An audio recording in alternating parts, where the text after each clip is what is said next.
Good evening, baseball fans, and welcome as Pirate Baseball is on the air tonight as we have a rivalry game out here at Pirate Park as the Pearl Pirates will be taking on the East Rankin Puppies, those Brandon Bulldogs coming over to see what they can do here. I'm Greg Flynn. I'll be joined by Chris Chisholm here in just a few minutes. Frank Hutton here on the camera, and Greg Cupstead back at the studio.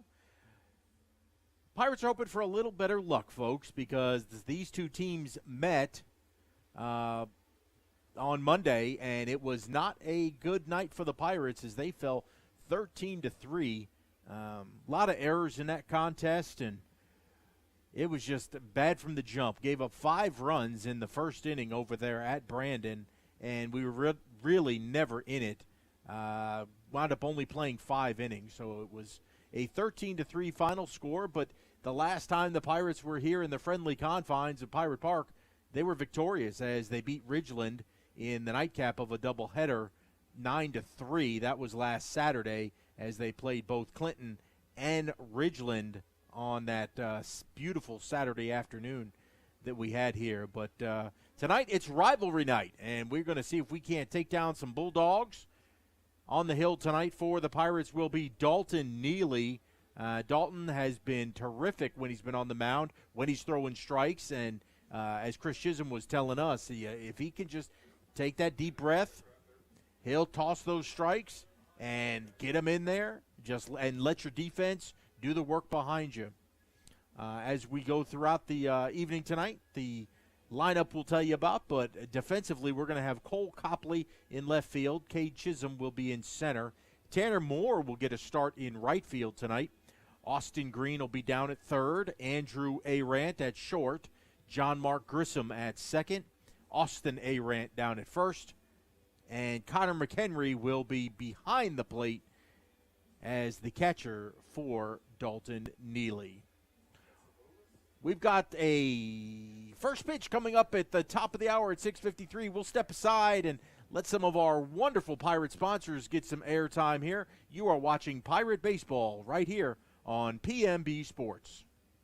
Leave it up to us at Ag Up with the MVP. The powerful John Deere 303080 is priced at a low $22,995 plus 0% financing for 72 months. That's zilch. Zip.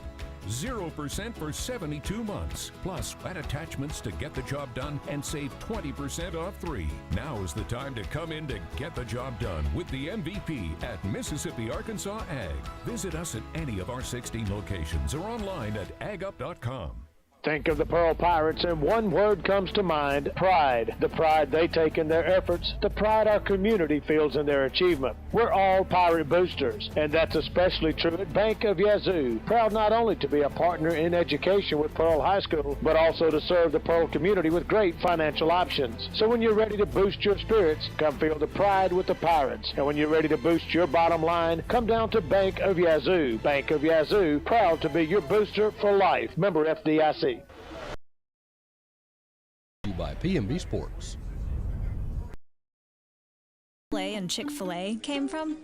It started with grade A, top quality chicken. But we believed everything, not just the food, should be grade A. A is for all the little things we do to bring you our best every day. The A in Chick-fil-A means a loving, caring team. We're all very supportive of each other. It goes beyond being a team. It's like a family, you know? I definitely can't imagine working anywhere but Chick-fil-A ever, especially right now. Today's game brought to you by PMB Sports. When something works this well, paying bills? This site is so comprehensive. I do all my banking online. More time for coffee? You want to get others excited about it too. Yes, honey. They're very conscientious, and they're about helping us map out a plan for our future. It's nice to know we make a difference. It was so easy. They had lots of creative ways to help me afford the loan for the cutest car I've wanted and for that a great so bank is a really important thing to have. Comprehensive, conscientious, creative, community bank like no other bank you know. WPBP and PMB TV would like to thank our latest sponsor, Dunkin' Donuts. Dunkin' Donuts is located at 403 Riverwind Drive. With over 32 different types of donuts, they can take care of your breakfast, lunch, and dinner. You can now choose from their menu of sandwiches, wraps, and muffins. And don't forget the drinks. Along with coffee, espressos, and lattes for your morning drive, they also have soft drinks, cold brew coffees, and smoothies. The Pearl Pirates run on Dunkin' Donuts.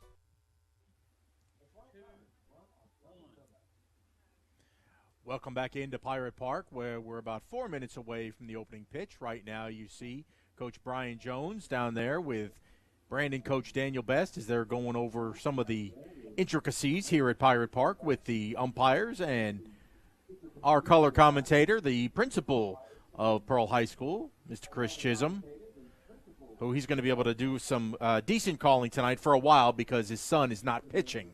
So if Cade comes in to pitch, that's when he has to turn his back, and he will be he'll be watching it from behind. So hopefully Dalton Neely's going to go a long time, and we're not going to have to worry about he's going to pitch a shutout, maybe even a no-hitter. You never know. So we will see.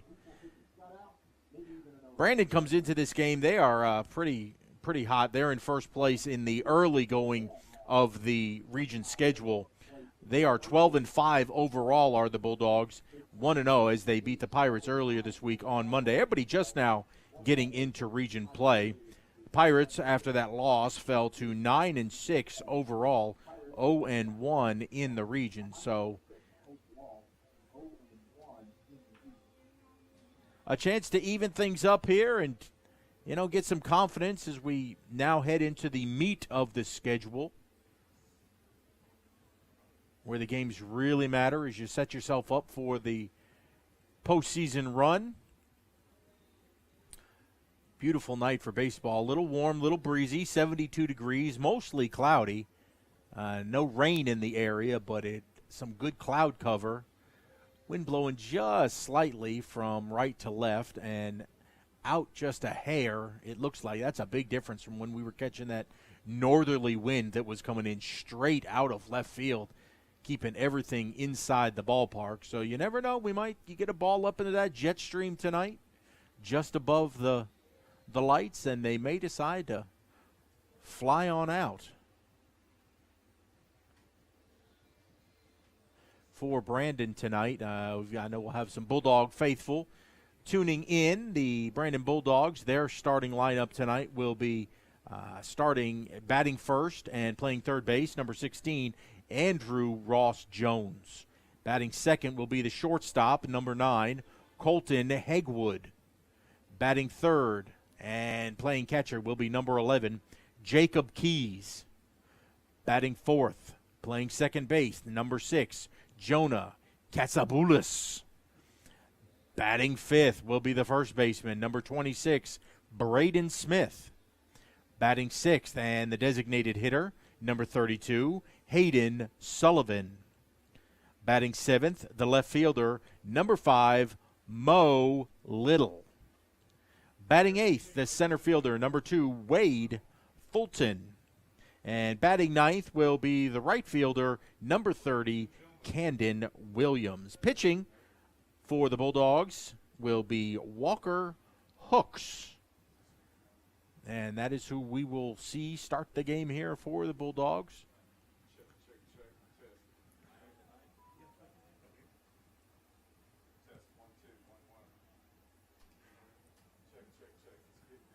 Old Eric McNair trying to figure out the PA here. It's going to be a tragedy if we can't get him. He's going to have to open the window and shout out. Eric's got a big voice, but I don't know about that. And Chris Chisholm has joined us back up here. Good evening, everybody. How are you, sir? I'm tired. It's been a long week. I am very curious. When you guys go out there to home plate as administrators, what are you talking about? Obviously, the coaches are going to go over ground rules. We talk about other things. We talk about safety. We talk about sportsmanship, especially in light of kids going down left and right with heart issues. Here we got an AED in here. We have a trainer that's going to be bouncing back and forth from track and here. So we talk about some of those things, just logistical things. Like I talked to him a little bit about the storms that could be coming through. I don't see any lightning in anything, but, and obviously that's a question they're going to be asking as well. So it's usually just logistical things. If they need me for something as an administrator, just point up here. Also, we've got officers downstairs that will help handle anything that comes up during the ball game. I always get curious about that. Oh, he's got his – Eric has figured it out. The golden tones of Eric McNair. Man, I'm liking this this weather here tonight. A little breeze blowing out. I'm tired of that breeze that was blowing in from left field. Depends on if you're pitching or hitting. Well, I mean, I want some of our guys that have got some good pop to get that thing up in the jet stream and really send them over the fence. It would be nice. We hit some really hard balls at Brandon earlier this week. Now, what happened? I mean, we struggled to play defense Monday night. Honestly, we spotted several runs and just couldn't come back. We hit the ball really hard most of the game, but we just couldn't make the comeback that we needed.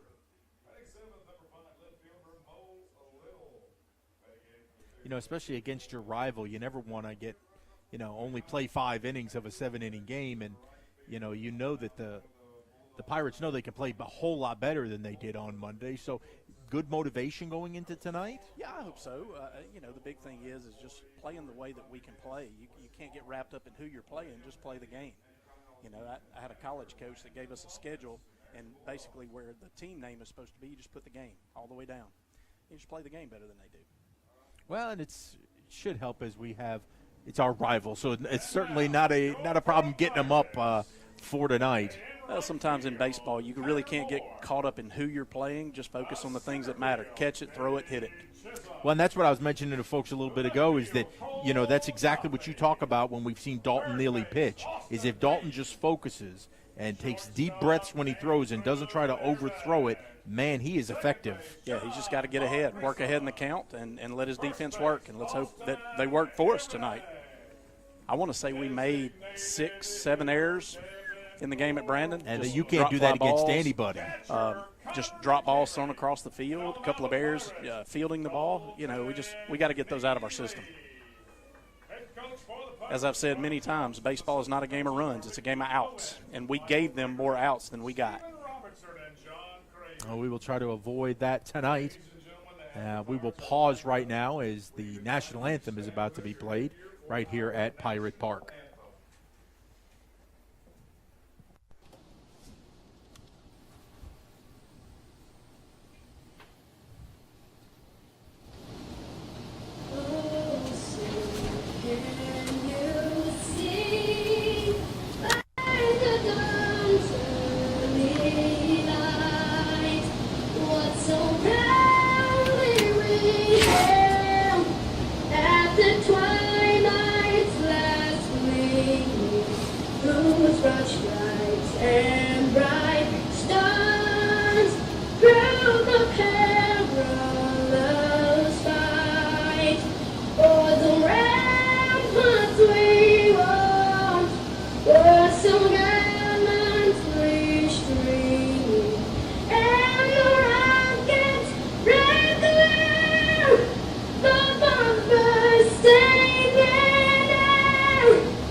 And there is our national anthem. As we gave you the defense once again, starting in left field, it'll be Copley, Chisholm, and Tanner Moore will be getting the start in right field. Across the infield will be Green, Andrew Arant, John Mark Grissom at second, Austin Arant at first, Connor McHenry behind the plate, and again, Dalton Neely out there pitching. Tanner Moore going to get a start out there in right field. Not a normal right fielder for us. No, he's not, but he's really good. He plays great defense, and actually swung the bat fairly well recently too. So we'll see. We'll see how it goes tonight. Any other takeaways that you had from Monday night at Brandon? Really, what I'd like to see tonight is just our kids battle. I didn't see the fight. We just saw spurts of it. We would go an inning and really get after it, and then the next inning it's just a lull. You've got to. And again, sometimes with high school kids, you're dealing with a lot of emotion. You get caught up in who you're playing as opposed to playing the game. We need to battle every inning. That's going to be the key. And it was a result of really getting behind by so much. It was hard to I guess, get yourself back in the right frame of mind. Yeah, that's right. I mean, we were down 5-0 before we could blink. And again, they had 5 runs on 1 hit at that time. Just not playing good defense, not running ourselves out of some innings offensively as well, you know, and a lot of aggressive plays offensively, but plays that ultimately early in the inning with nobody out, we really needed base runners at that time, you know. So it's just some of those mental mistakes and some of those physical mistakes too. We got to take those out of our system. Well, that's an advantage as we have the sidearm twirler here and Dalton Neely, and hopefully he can keep these Bulldogs off balance, especially when you don't get to see it very often. You know, we talked about it the last time he pitched. If you don't face it, especially as a right-handed batter, man, you better watch out. That's right. That's right. And really, you know, you got the wind blowing out with a side armor with a lot of spin on it. The ball's going to move more than it typically does as well. So that little sink action he's got, that may be 2 inches, maybe 4 or 5 tonight. All right. Well, Andrew Ross Jones will lead things off, the third baseman here for the Bulldogs against Dalton Neely. First pitch here coming at 7:07. So much for that 7 o'clock start, right? Well, it's because we had no JV before. Everybody just kind of sauntered in, and there's you go. Just what you didn't want to have, a hit batsman. Hit by pitch. But again, you know, the wind's blowing out. You've got a side armor with the ball running. It's going to run more than normal. So he's got to make some adjustments and make them quickly. That's just sending a message to get off the plate, right? Let's hope. That's an intimidating thing. Rivalry game, hit the first batter. So that'll bring up the shortstop, Colton Hegwood.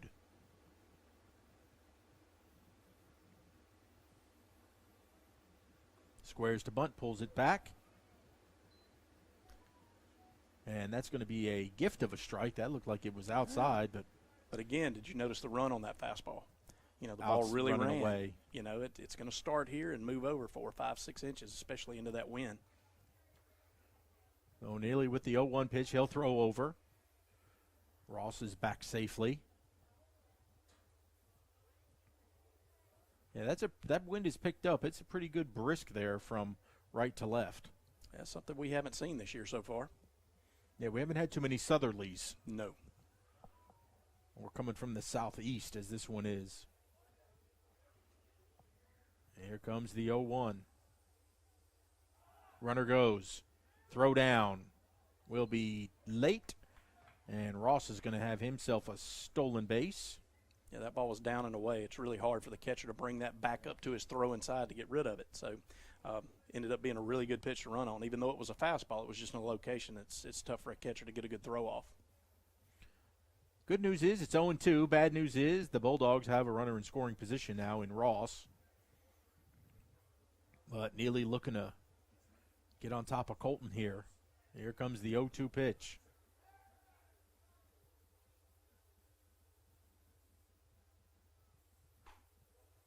Yeah, wouldn't get him to bite. That was a good 0-2 pitch, wasn't it? Yeah, it's breaking ball. It's way out in the batter's box, the opposing batter's box.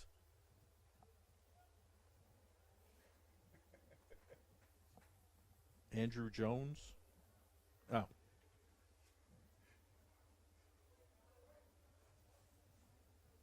That's what I have. It's Ross Jones. It's Andrew Jones. Okay. Just goes by Jones. Number 9. No, 16. He's talking about the guy out of second base. I got you. Gotcha. Neely looking in now. Trying to go for the 1-2 pitch. I mean, it's Brandon. We're lucky we're using names at all. That 1-2 is laced out into center field. That's going to get down. Runner had to hold as a tremendous play there by Chisholm. Throws it all the way home. But that's going to allow Hegwood to advance to second. And now it's second and third and nobody out. And goodness gracious. Again, right there, that's a mental mistake. That ball's got to go to the cutoff man. This is early in the game. Let's hit a cutoff man and keep a runner out of scoring position. At play for the Bulldogs, the catcher, number 11, Jacob Keys. So a line drive out to center field. That was a solid hit. It looked like he left that up. It's a 1-2 count. good time to bury one in the dirt. Just, again, got to make some adjustments. So that's going to bring Jacob Keys, the catcher, to the plate now.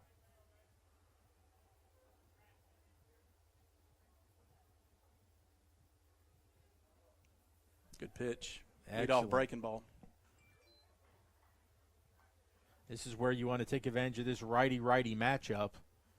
And we could use some strikeouts here to get back in play. Here comes the 0-1 to Keys. Nope, he'll step out.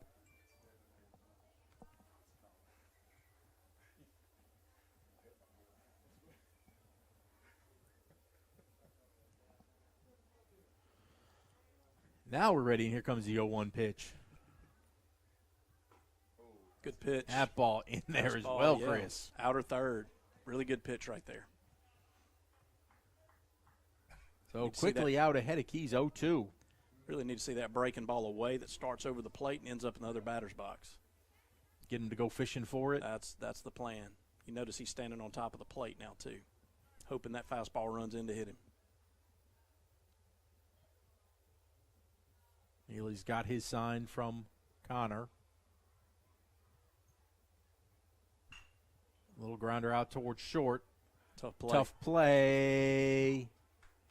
He will be safe, and a run will score. That's a great play. Good throw. Just hit it where we weren't. It was going to be a tough play.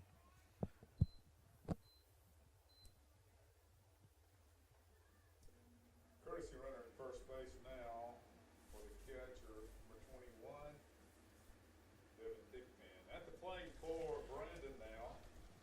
So that'll bring up the cleanup hitter, the second baseman, Jonah Katsaboulis. First and third, nobody out.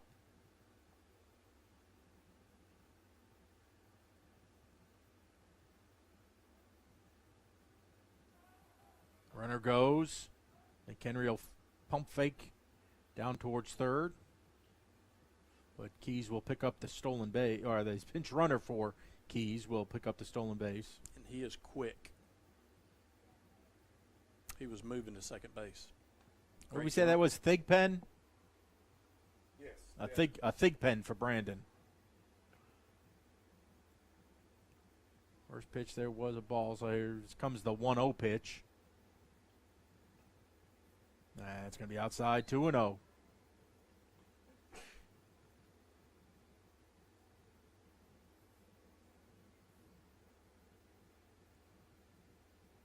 Oh, it's a pretty rocky start.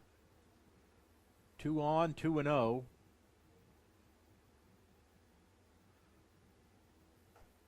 Going to be very careful here to the cleanup hitter, which is why you see with first base open, I think he's not exactly wanting to challenge Katsaboulis here. No, it doesn't look like it. Got a base open, and again, sets up the double play.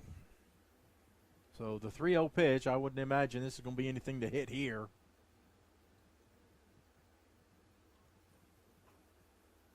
Well, he tricked him, just tried to get it on the outside. Katsaboulis was taken the whole way. He was.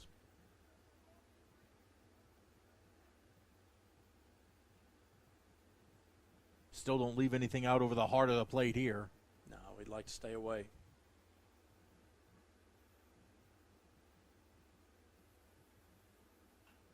Comes inside, though. Yeah, but he was set up outside. That was a miss. Ended up being a good miss, but a miss nonetheless.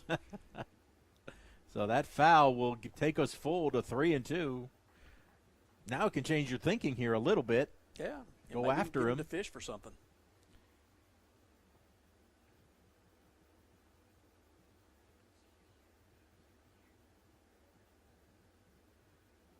Katsaboulis steps back in. Neely's got his sign. He's ready. And the pitch. Just couldn't frame it. Away. High and away. That will load the bases. Yeah, we just need a great defensive play. Now how about a triple play? Yeah, I'd take a double play.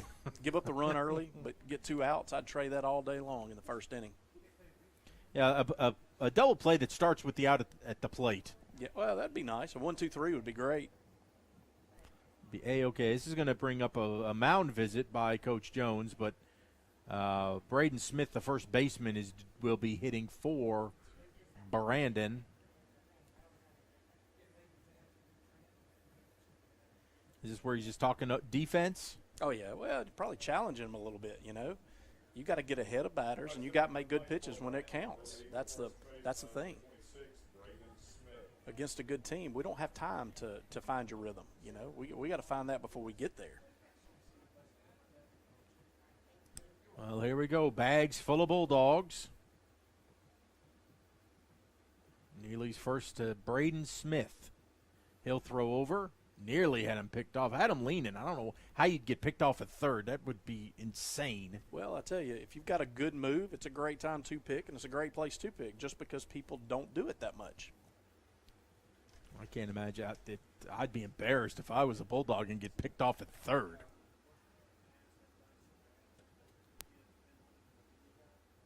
That pitch fouled back to the screen. Yeah, we got ahead. It's a good start. We're still back in the middle, playing for two, even with a bag on the corners. Hard hit ball to either one of those. They can make a play at the plate. Third baseman's going to make the play wherever it takes him. If it's toward the plate, he's going to throw the plate. If it takes him towards second, he'll work for the double play. Neely taking a lot of time now, wants to be sure with the 0-1 pitch. That one a little bounder towards short. Bobbled by Andrew, and he's going to throw high, and he's going to be safe. 2 runs are going to be able to score, as we couldn't turn 2. We couldn't even get 1, and that's exactly what you talked about. Exactly the way it started over there. The start we did not want. Again, tough play. I mean, he's coming in wide open, having to make a throw on the run. That's a tough play. If that ball's hit a little bit harder, it's a routine double play.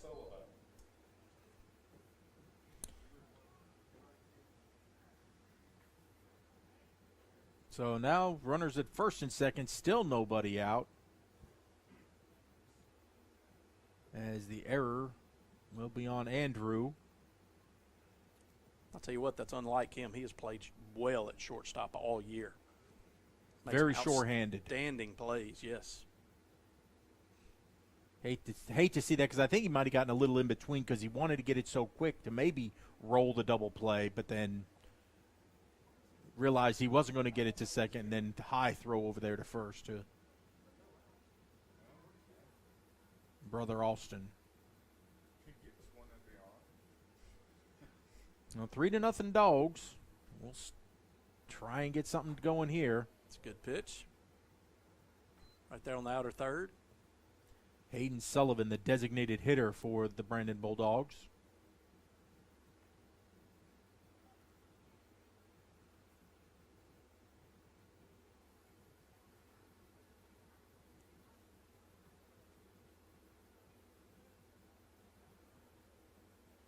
He's got his 0-1 pitch.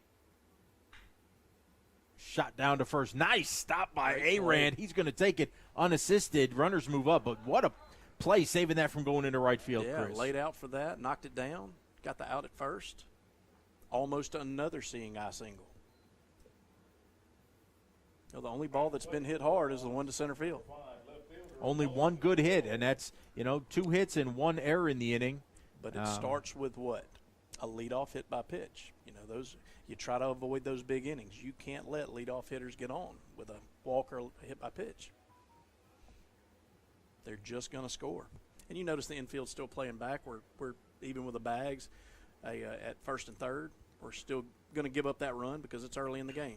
Just like that right there. Out now towards we get an short. Out first. This time, Andrew, good throw. Nice job. Good play. So we give up the run for the out. First inning. That's a good call. Runners will advance, but again, that's just a confidence booster, I believe. And some people would say, oh, why aren't we trying to bring the infield in and cut a runoff? That ball sneaks by if they're in. It's early in the game. We hope to get some runs anyway, so, play back, get an out. 4-0. Smith down there at third, a chance to get out of this thing as Wade Fulton, the center fielder, steps in for the Dogs. He's going to lift one out towards right field. Long run for Moore, dives, and he will not get it. That ball's down, and look at the wheels as Fulton's going to wind up at third. Long run over there from Moore. That was tough.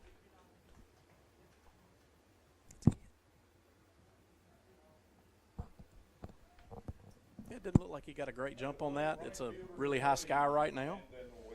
Hard to pick up the ball off the bat until it gets a little darker. Yeah, that grayness of those clouds that are up there.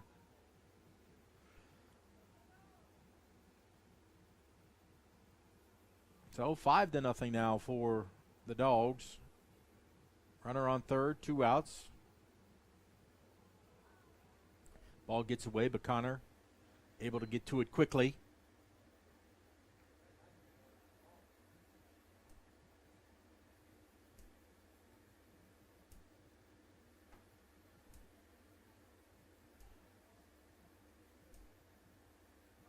Camden Williams, the right fielder.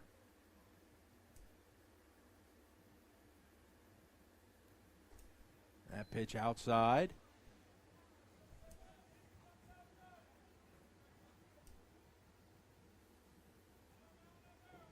You got to come to him 2-0. Let your defense work. Especially the ninth hitter in the lineup.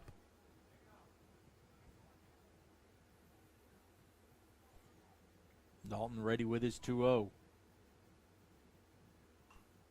Swinging a foul back.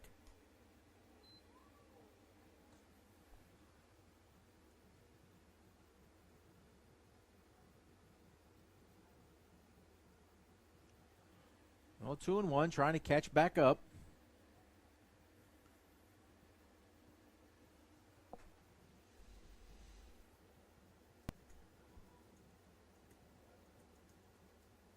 There comes the 2-1 pitch. Swinging a foul pitch. down the right side. In on his hands. As a hitter, you can't get cheated there. If it's a 2-1 count, you get a fastball, you should be, if anything, pulling it. We're looking for something to get the barrel on. Well, Deuce is wild now, and a chance for Neely to get out of this thing.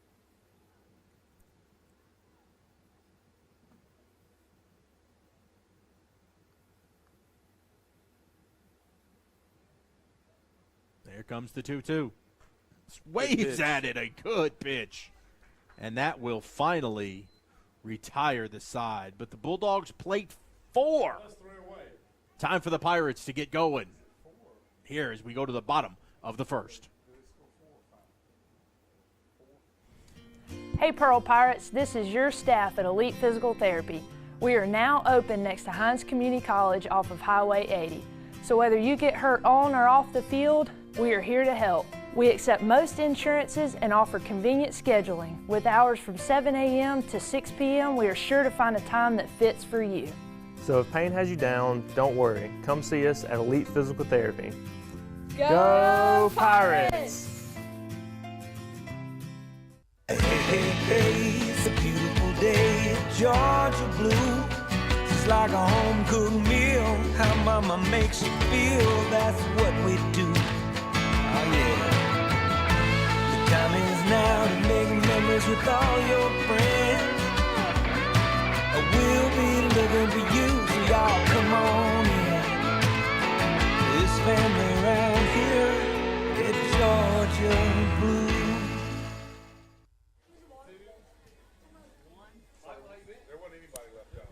All right, welcome back into Pirate Park as we're going to see our Pirates bat for the first time, and they're in a very familiar position, down 5-0, just like they were on Monday. So they know how to battle back from this, right, Chris? They should learn from Monday to do better. Let's hope. You know, again, we swung the bats pretty well over there. We just ran ourselves out of a couple of innings. Had bases loaded a couple of times and just couldn't pull out but maybe one run. So we will see Copley, Andrew Arendt, and then Austin Green here. Run down the rest. Batting fourth will be Connor McHenry. Fifth, Austin Arendt. Sixth, Dalton Neely. Seventh will be Devin Norwood, the designated hitter. Batting eighth will be John Mark Grissom. And batting ninth will be Cade Chisholm. On the hill, Walker hooks for the Bulldogs. So Cole Copley will step in, our left fielder.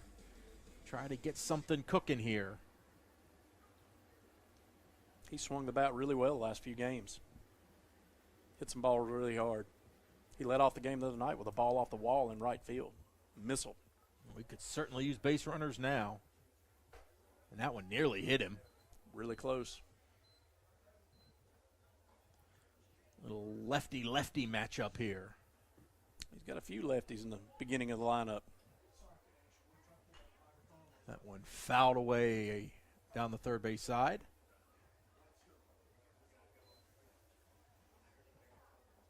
You don't see too many left-handed pitchers anymore. They're hard to come by in high school. It depends on what team you're on. Some people have a plethora of them. We don't seem to be able to find those. No, not many. Not many. I will tell you a place in my coaching years that always had them. They had 3 or 4 every year. Saltillo. Saltillo always had left-handers. Always. It's amazing how they just happen to have those kids pop up there, isn't it? I know. I think they move them in. They just happen to have relatives, and that's a strikeout. I honestly think they had housing just for left-handers. I've never seen anything like it. Every year they would have 3 to 4. Well, that's a good hotbed for baseball up there anyway. I mean, your old stomping grounds. And that whole Steve Dillard, his son played there. You know, Steve played in the big leagues for years. He was one of my professional coaches when I was playing. And his sons were all of them were really, really good. That first pitch, a ball to Andrew Arant, trying to make some amends for the error in the first. He's got it 2-0, so a hitter's count now.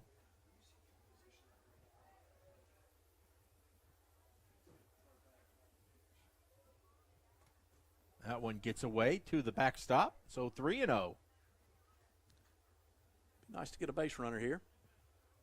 And a speedy one at that. Yeah. One of the quickest guys on the team for sure. Andrew taking the whole way and watches that one go right down Pirate Cove. So 3-1 the count. Hitters count.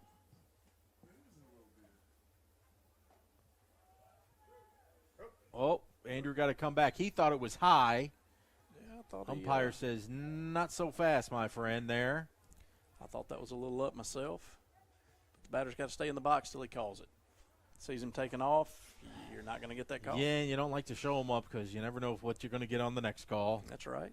So here comes the 3-2 pitch. That one a foul back.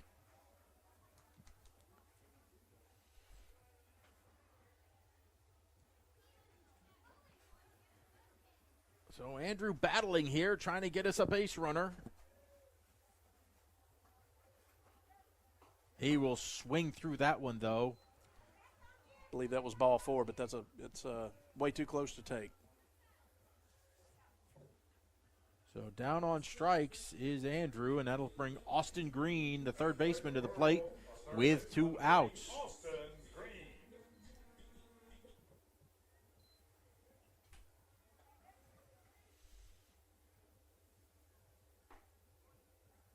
That ball in there, getting ahead of hitters, exactly what you like to That's the key to life. preach. That's the key to life on a baseball field. But Green has swung the bat all year long really well. I want to say he was hitting 490, almost 500, going into Brandon's game the other night. That one outside, a good eye. Evens it up at a ball and a strike.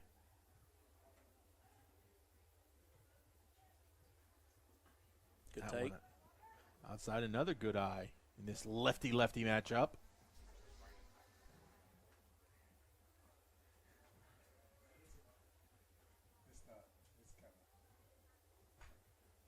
Good cut Time at that. Austin. Just missed that as it fouled straight back. Well, Deuce is wild on the board. Let's see what Austin can do.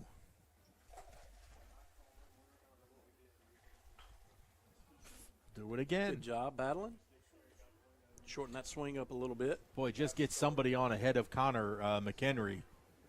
This would be excellent. You don't want Connor leading off the next inning without the ability to bring 2 home at any time. That's right.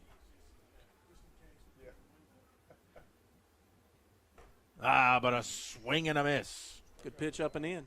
Will retire the side. Pirates don't get anything in the first. We go to the top of the second.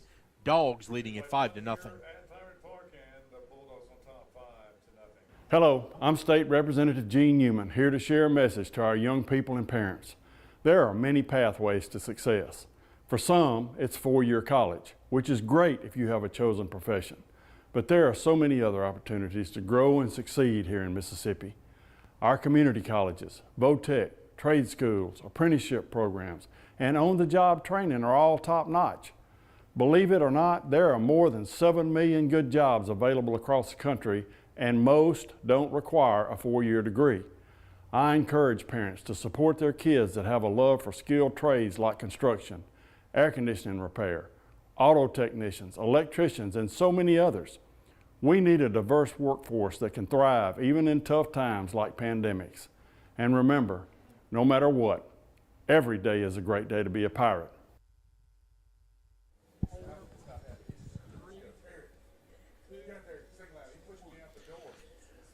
We're back here at Pirate Park. Greg Flynn and Chris Chisholm here with you.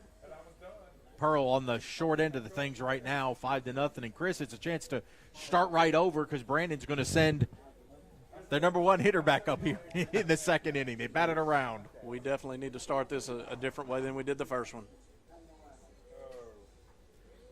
So hopefully Neely can just settle down, get ahead, throw some strikes. That's it. Let the get defense some confidence.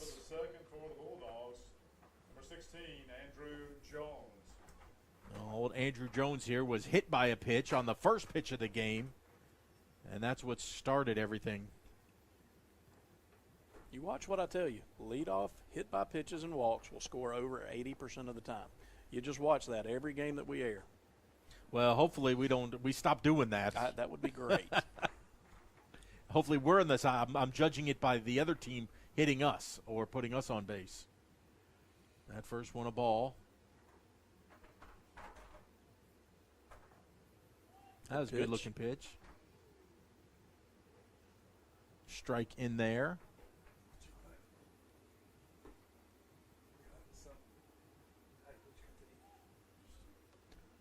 The 1-1 pitch. Good pitch, breaking ball. That started at him, turned at the last second. Corner. Little back door there. That's the one that puts the fear of God into you because you know it's coming to hit you, and then it just goes over the plate. That's right. He's all over the plate now. There's the breaking ball away that we were looking for, just not close enough to chase.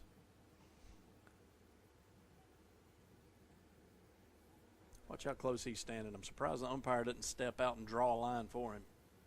Well, it looks like he's back in the box this time, but he's got toes on the edge.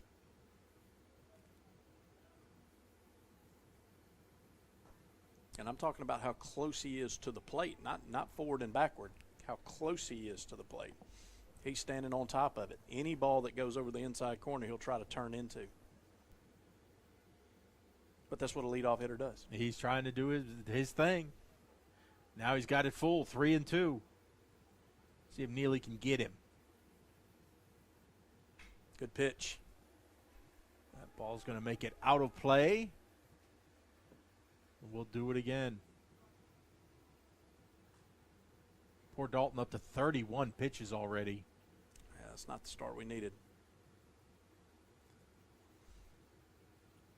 And again, really, we've had one hard hit ball to center field. That Everything one else single has just been C&I. Even on the triple, it just kind of plopped down in there. Dribbler out towards second. Grissom up, over. Nice job right there. And out. Again, letting the defense work. So just what the doctor ordered. Next up for Brandon, number 9, Colton Hegwood. A little ground out. So we're already off to a better start than the first. So Hegwood will now come up. He had the single. That's right. The one hard hit ball. Singled in his first at bat. I'll say again, that sidearm right-hander versus a left-hander. Left-handers pick that ball up way back a lot quicker than a right-hander will.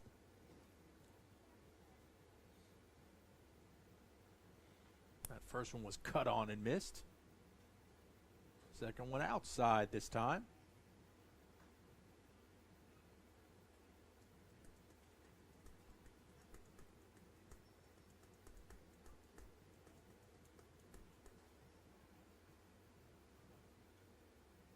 Here's the 1-1 pitch.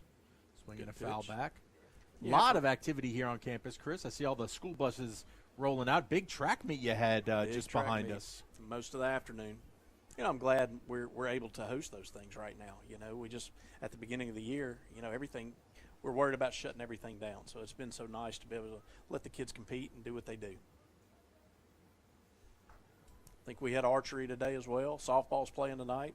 Pretty much everything in the world's going on at Pearl. That is excellent. Excellent news, especially when it was 1 year ago. That's right. This month that we shut it, this week that we shut everything down. That 2-2 wouldn't nibble at it. He wanted to.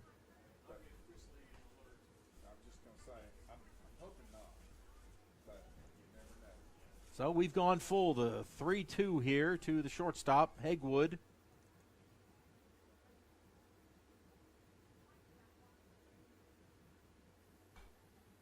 That one fouled back. Put it in the zone. And again, we talk about that righty-lefty matchup. The other thing is your sidearmers are going to be throwing a breaking ball in that looks like a Frisbee. It goes sideways. It doesn't go down. So left-handers, that ball is sliding straight into them. So it's much, much easier to hit. As a right-hander, that ball's going away from you from a really odd angle. That was a good pitch, Foul and ball. that ball's had to be Foul foul, ball. right? Yes, barely. I was waiting to making sure of the call. It was just to the right side there of green. Very close, but let's come back and do it again. I applaud Neely ever since he got 3-2. He's not trying to be too cute. He's letting him hit it. Throw it in there. Let your defense do the work. Don't give him that free base.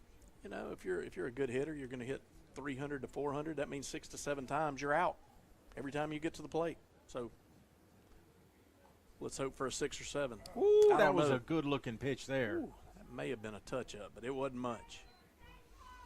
That will result in a walk as Hegwood will head down to first. That'll bring Jacob Keys up. Next up at the plate for Brandon, number 11. I believe that's about the same pitch that Arant got rung up on. Very similar. Very, very similar. That'll bring Keys to the plate. He singled his first at bat. That ball in there for a strike. Looked like the same pitch that we just saw. Just a righty instead of a lefty. That's right. That's right.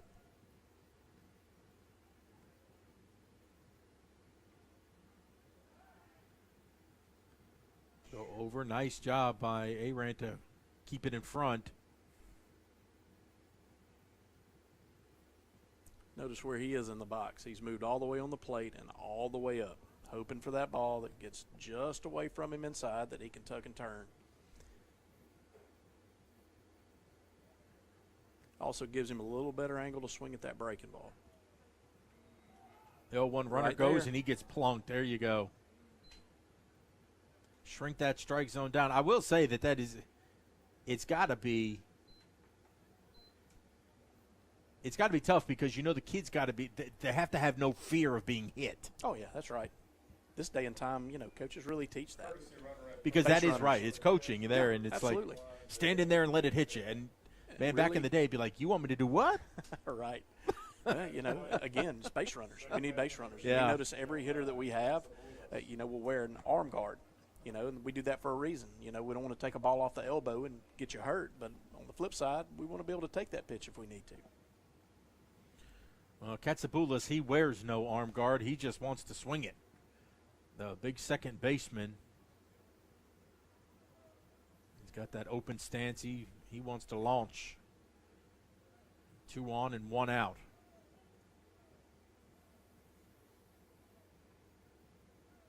Dangerous hitter, though. He walked his last at bat. Good pitch.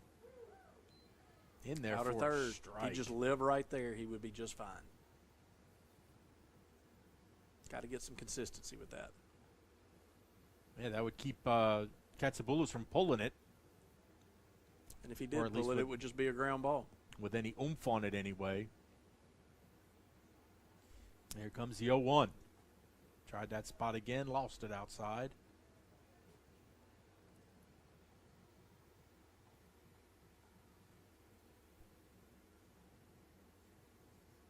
So 1-1. Hegwood down there at second. Keys at first.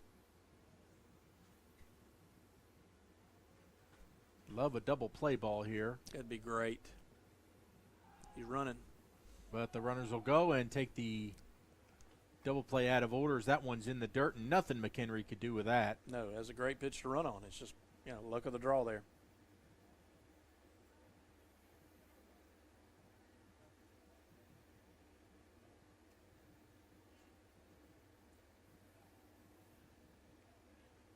So second and third, 2-1 the count. One down here in the top of the second.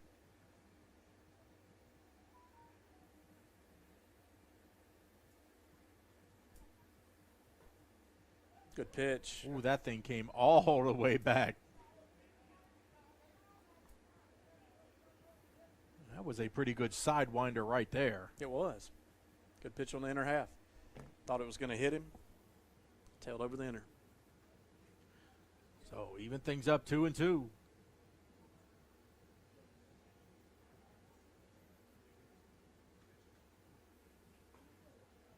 That's the pitch we're looking for right there, but it's just a little too far out to chase. He would not go fishing, and it's 3-2 again. A lot of pitches going deep into the count with a lot of these hitters.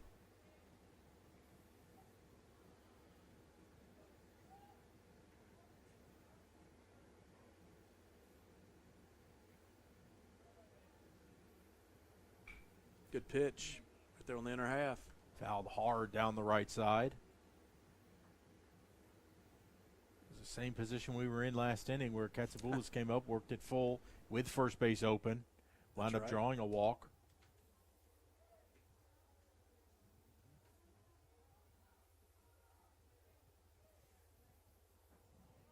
Now Neely's ready. And the full count pitch. Swing and a little blooper into right field. That's going to get two runs home, and Katsaboulos just did what he had to do. Put it where he had to, right? He did. Just put the bat on the ball. He goes the other way. Singles that into right field. Didn't try to do too much with it. Ball's on the outer half. Kept his hands inside and drove it to right. Except for Brandon, number 26, Braden Smith. And that's what you expect out of your cleanup hitter. That's right. Very talented young man, Katsaboulos. That'll bring Braden Smith to the plate, the first baseman. It is 7-0 now, Brandon. The grounder down towards third, and this is going to be. He said foul. I'm not foul. so sure. He's holding his hands up. He didn't point, but just held his hands up. That was close. So it is a foul ball. I'll take it. Absolutely. It was about as close as that last time it went down to Green at third. It's a very patient hitting ball club, these Bulldogs. It is so far.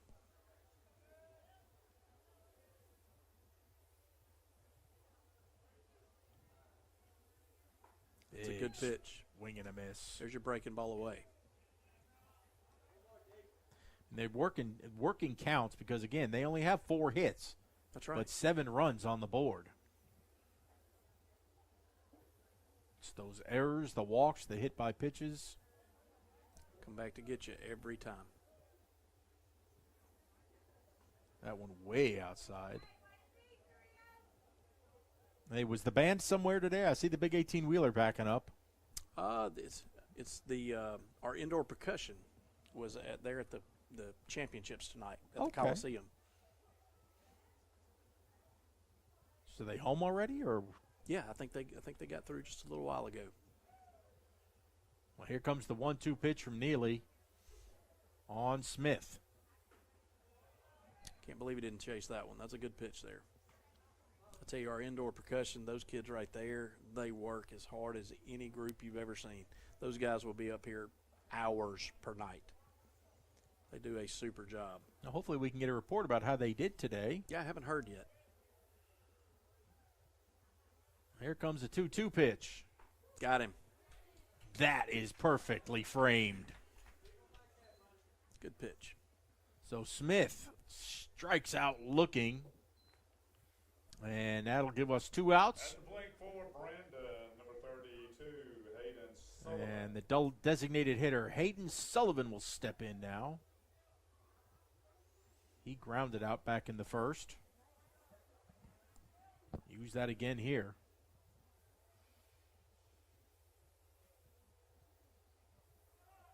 Runner goes, grounder out towards second. Grissom up with it. Tough hop. Good and scoop at he first. will Great job. record the out. So the Bulldogs played 2 more, but it could have been worse. It is 7-0 as we go to the bottom of the second. When you're ready to make a move in Pirate Country, contact Penny Pitts with Havard Real Estate Group in Pearl. Penny is a multi-million-dollar producer and loves to help her clients find the home of their dreams. If you are a first-time home buyer or ready to upsize or downsize, she is the agent for you. Penny is a Pearl High School graduate and an avid supporter of Pirate athletics. Make your move with the home team. That's Penny Pitts, Havard Real Estate Group.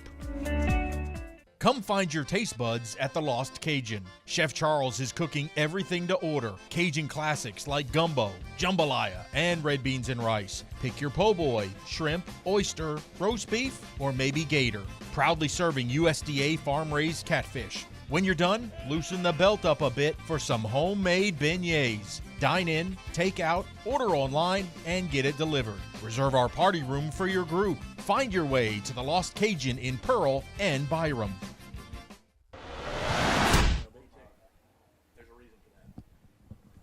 Back here at Pirate Park, it'll be the 4, 5, 6 hitters for the Pirates as Connor McHenry, Austin Arant, and Dalton Neely will step in. The only thing I regret, Chris, is that, again, we bring Connor up with nobody on. Nobody on, I know.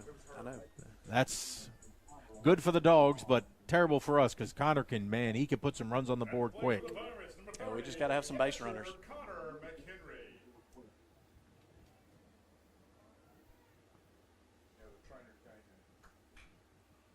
That one fouled away back towards the batting cage over the clubhouse.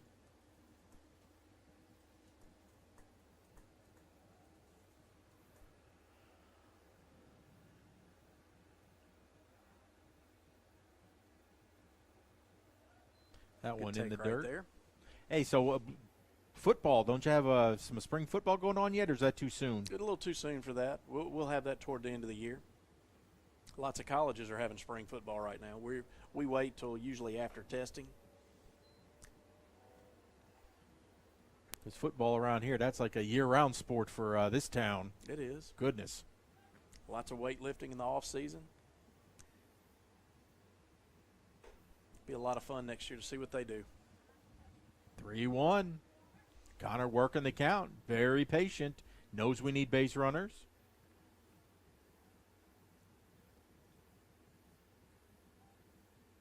Ball 4. There we go.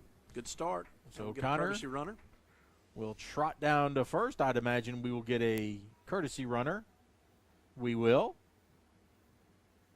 So Connor can go get the gear on. Tristan Carpenter getting his first action of the year.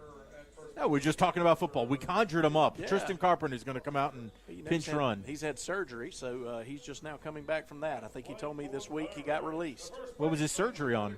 Elbow. Elbow. Mm-hmm. Well, good. It's no better time than to come in against your rival. So Tristan Carpenter will run for Connor. And that'll bring Austin Arant, speaking of football, a pretty good halfback as well as first baseman. Austin with a rocket down the line, but going foul. Woo, Strike he turned one. on that one. He did. Got to keep those hands inside and get that in the gap.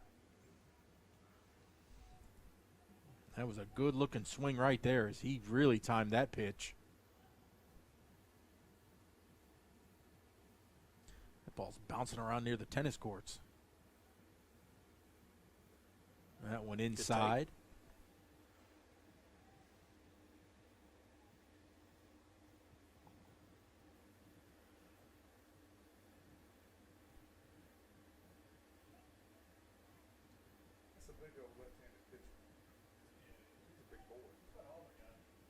Here comes the 1-1 from Hooks. That bouncer down foul as Coach Jones grabs it. He's still got it.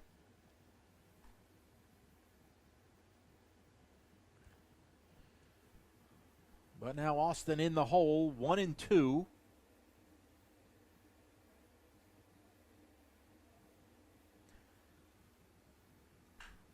That one sent out to right field. Ball's hit pretty well. And the catch is made out there. That thing just kept going and It going. did. Got the jet stream blowing out tonight. As Austin gives it a ride, but it is a long out. Now batting for the Pirates, number 7, the pitcher, Dalton Neely. So that will bring up Dalton. Chance to help his own cause as he faces his counterpart. You know, and here's what's really bad about the position we're in right now. You're down 7-0. You don't want to give any outs to the other team, so we're probably not even going to take a chance at a steal here. Takes away a little bit of your aggressiveness. It does. There's no way around it. You got to have base runners, and you can't give up outs.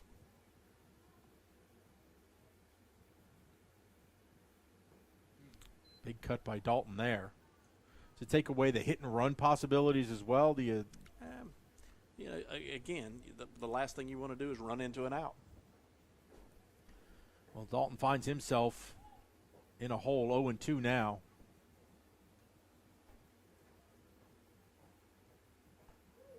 And he's going to ring him up. That looked high, but he's going to send him back. And It did, but, you know, that's where the catcher was set up. He was set up away, and he was set up a little bit, and he hit the mitt.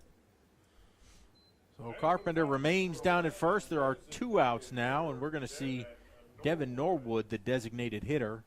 I'll tell you what, I really like watching Devin play. He's played hard in JV. The practices I've come to, he really gets after it. He's been a lot of fun to watch. He can be a spark plug in the very near future. Hopefully he can take advantage here. Watches the first one here as a called strike. That one inside.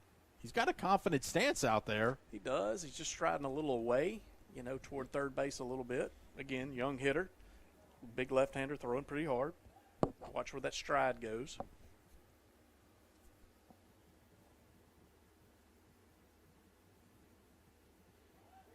That one goes to the backstop.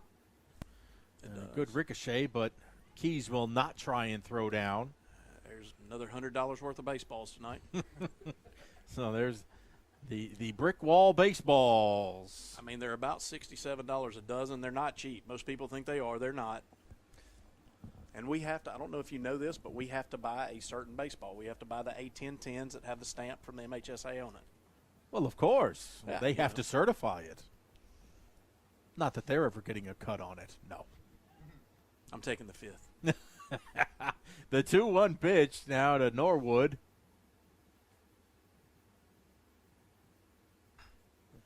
A good cut at it. Slapped foul. Evens it up at 2-2. But you notice right there, his hands are extremely fast. Again, I think you're looking at the leadoff hitter of the future right here.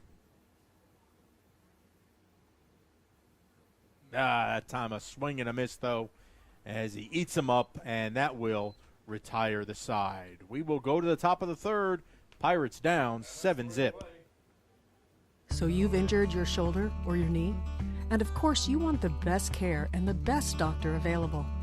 The doctor on the left treats shoulders and knees and ankles and hands, while the Mississippi sports medicine doctor on the right specializes in one body area and one area only, treating thousands of patients a year. Trust your medical care to one of our true specialists. Mississippi Sports Medicine. We specialize for you. When pirates need a feast, they sail to Mugshot's Grill and Bar. Voted best burger in Mississippi for 13 years in a row, Mugshot's proudly serves fresh, never frozen certified Angus beef. X marks the spot at 2 locations on the map, in Pearl and Riverwind Drive in the movie theater parking lot, and in Flowood on the corner of Airport Road and Lakeland Drive. You can dine in, take out, or order online and pick up curbside. Check out mugshotsgrillandbar.com.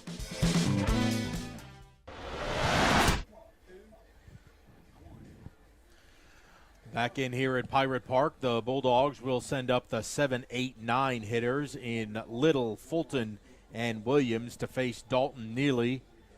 Chris, this is one of those situations where you really just need Dalton to give you some more innings so you don't have to use another arm. Absolutely. Well, I think the second thing is you're looking for him to step up and be a leader here, you know. So things didn't go well the first 2 innings. You know, we need you to overcome that, and let's see what you can do this inning. Those innings are gone. Can't do anything about those. Let's see how we can do now.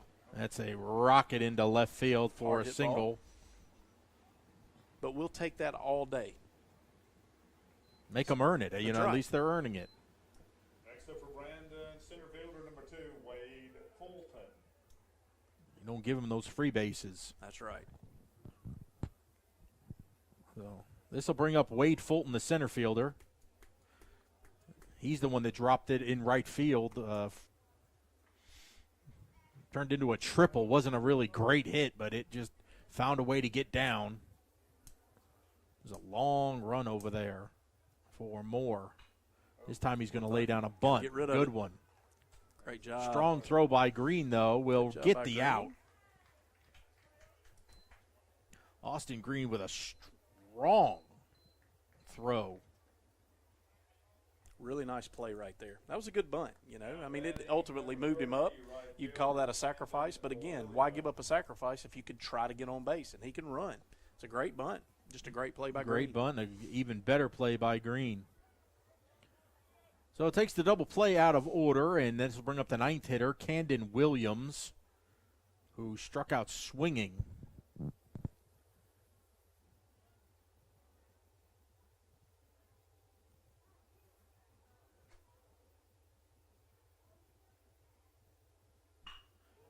That one is lined into center field, and they're going to wave the runner home. Let's see. We'll cut that off. That's good. But what we also did is kept the double play. Connor had got him back. Oh, they're going to rule him safe. He was way out. He couldn't see it. He got blocked out by the players. And Connor wants him to check with the home plate umpire.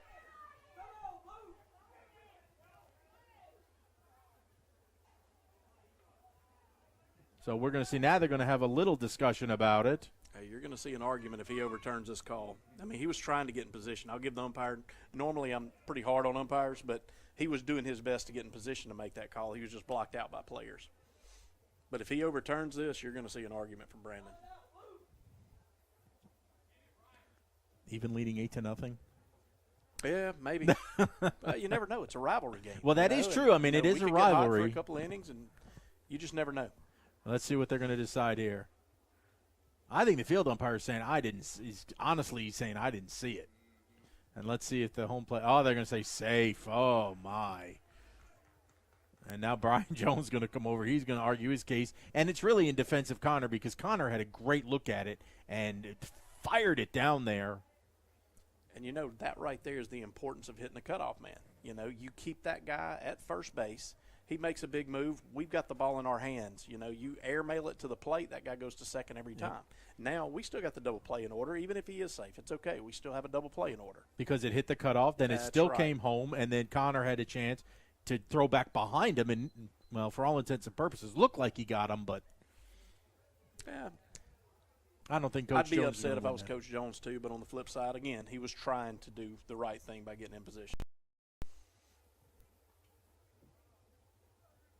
So, again, I don't necessarily know that he expects to win this argument. I think he's just trying to be there for his players to say, I think you were right, too. So yeah, and I'm sure, you know, when I used to go out and not necessarily argue calls, of course, I would never do that. No. But I would discuss. go out and discuss. that's what I really did. A lot of times I discuss, and there's sometimes he just say, I didn't see it. I couldn't see it, and that's okay. I may stand out there to try to get my guys fired up a little bit. But in the end, that things happen. Those things happen. They're human too. Even though we as baseball coaches don't think they are. No, we expect them to be superhuman and perfect computers. That's right. But it's 8-0 now, 1 out. Let's see if we can't get a double play here as we're back to the top of the order, but he's running. And that's going to be a stolen base for Williams. So I tell you, Brandon, very aggressive. They get themselves out of double play positions. Oh, yeah, they can run.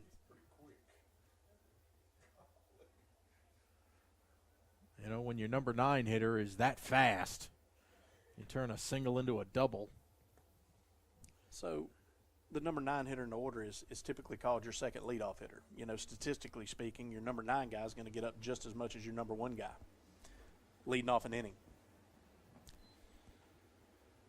Well, it's been successful for Brandon so far. And then you think you got a guy that can run in the 9 hole. You've got a fast guy that's a leadoff guy that can lay down a bunt or it just puts more pressure on the other team. Well, Jones has got it 2-0. Now he's got it 3-0.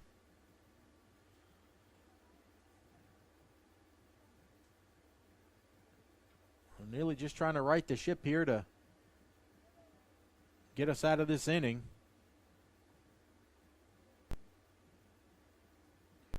The heart of this order is coming up.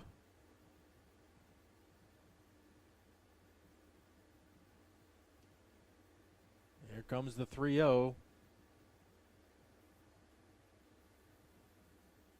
Hit him. Inside for ball 4. So Jones will trot down to first. Well, we got the double play in order again. As long as we don't steal second and third here. So Hegwood will come back up. Colton Hegwood, the shortstop.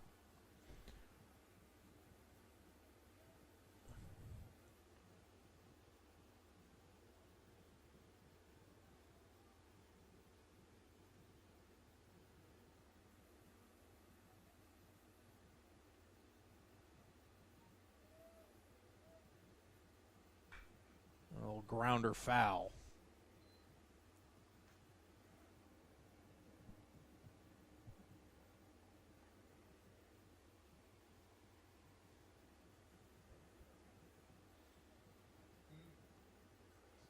Oh, Hegwood is 1 for 1. He is singled and scored, walked and scored.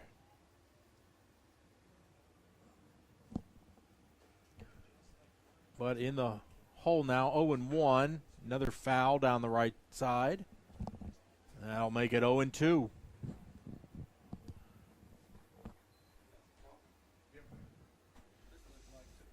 Need a good pitch right here. Can't leave this over the plate. Welcome, the athletic director making an appearance, Mr. Richard Smith-Hart, here in the press box.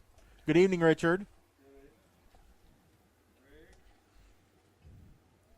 Here comes the 0-2 pitch from Neely. That one outside. Ooh, good job by Connor to keep that from going to the bricks. No doubt.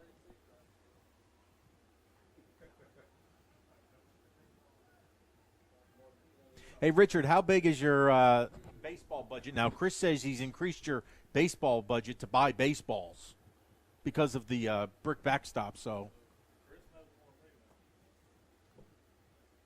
that's a good pitch right there. Swing and a miss. Throw him out at third. Connor going to throw down to third, and the runners will all advance, but a good pitch.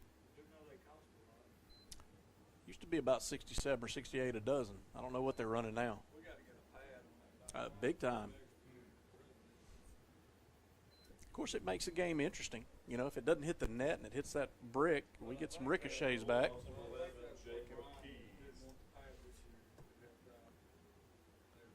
Hey, Connor's done a really nice job of figuring out those bounces.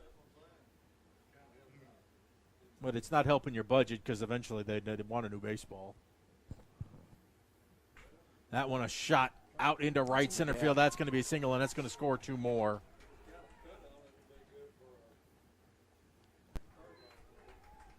And this one is way out of hand now as it is 10-0 as a Solid single there by Keys out into right center field, and I think that's going to be it for Neely. Yeah, it looks like we're going with somebody else. Let's see where.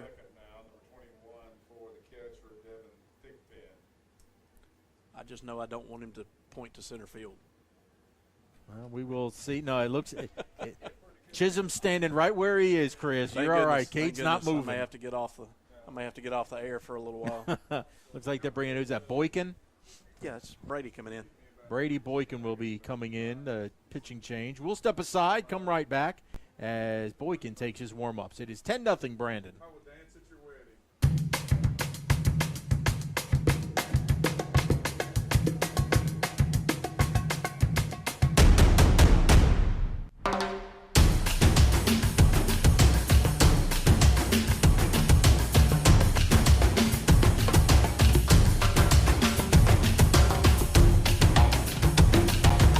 For the best brands at the best prices, shop the outlets of Mississippi.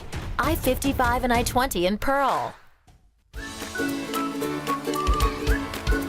Pearl Pool is a proud sponsor of Pirate football. Located in the heart of the city, 3500 Dawn Drive, the Pearl Pool offers everyone a safe, convenient place to swim and host parties. Affordable memberships are available, and walk-ups are all. It's also a great place for Pirates to take swimming lessons before they hit the high seas. And when the temperature heats up, make plans to cool off at the Pearl Pool. We can come back.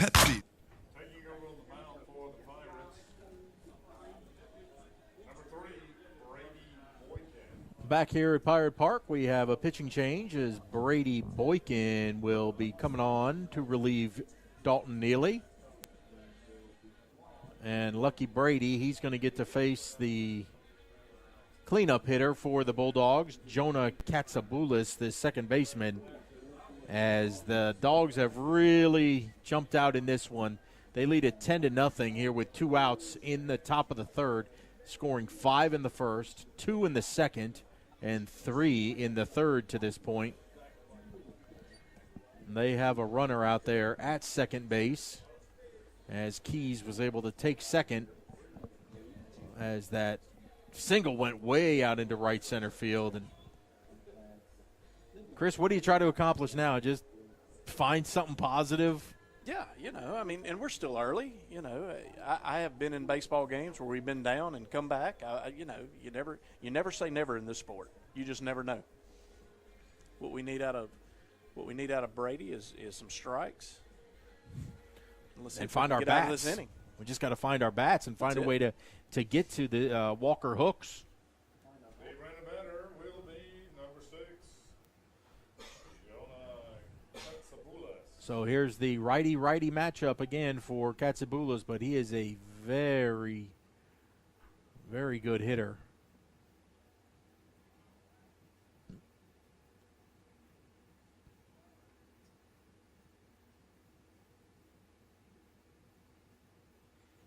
He had a single. Great job by Connor right there. Last inning and brought 2 home. Connor's done a great job behind the plate this year of blocking those up. He certainly has tonight.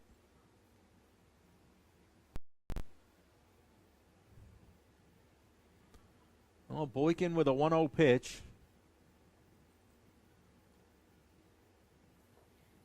Another great job. That thing looked faster than 81. Is it just because he was throwing it with a lot of oomph? Well, and that ball's down. Most people think the high pitches are the fast ones. They're really not. You're holding on the ball a little bit longer, getting that little extra fingertip on it.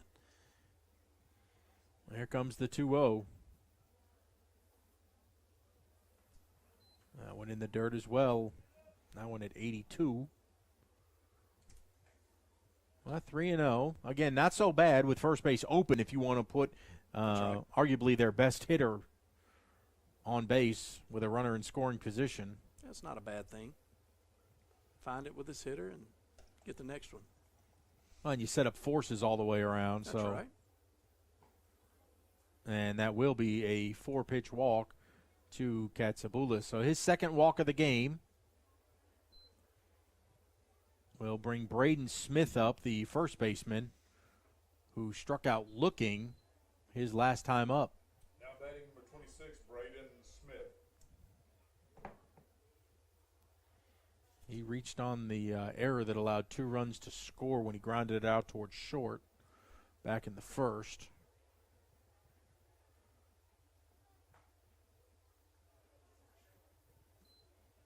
That pitch for a ball. It's another one of those you just got to remind somebody, hey, deep breath, Brady. Deep breath. Throw strikes. Relax. Don't overthrow it.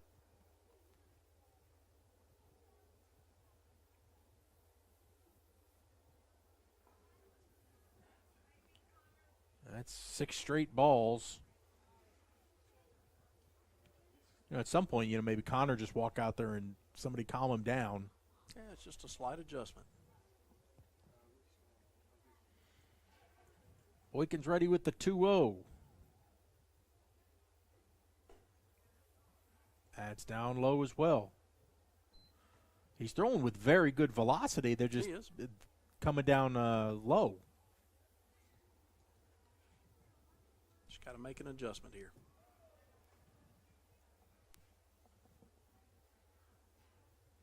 Here comes the 3-0 pitch.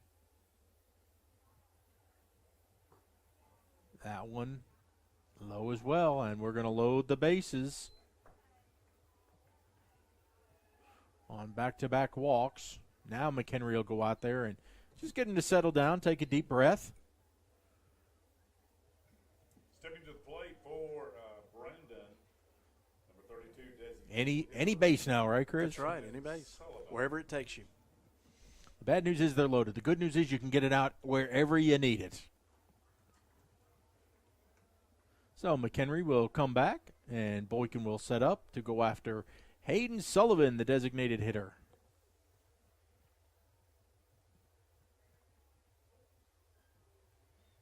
Sullivan grounded out his last at bat. He's grounded out twice. He's 0 for 2. Getting there. That one was right at the shins, working his way up. Called a ball. Here comes the 1-0. There it is. That's in there for a strike. Outside corner.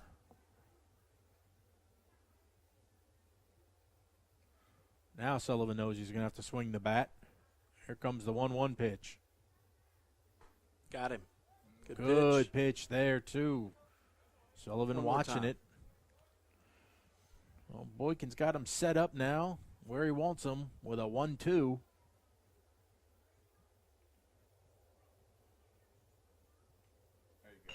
On his hands. Grounder right back to Boykin. What a play. It throws on to first for the out. So the Pirates get out of it thanks to Boykin. And it is now 10-0 as we go to the bottom of the third. Pepsi's always had great taste. Today, try great taste with zero sugar. This is the Pepsi with zero compromises. This is Pepsi Zero Sugar. This is the Pepsi for serious fans and serious eats.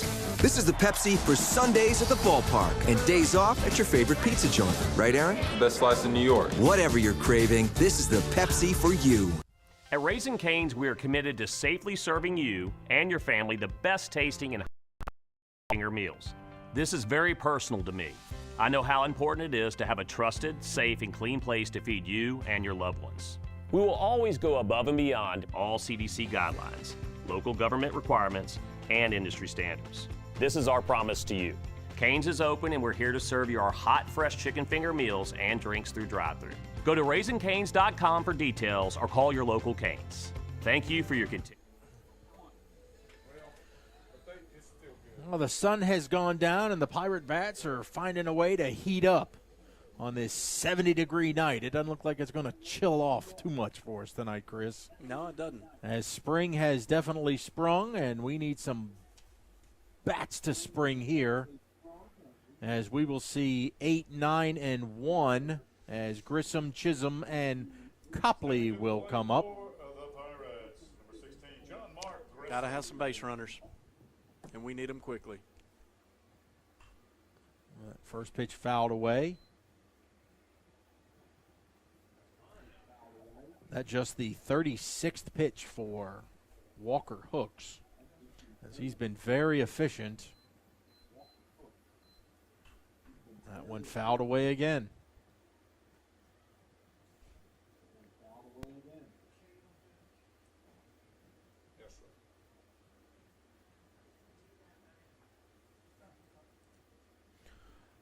So Grissom in the hole, 0-2. And that one high.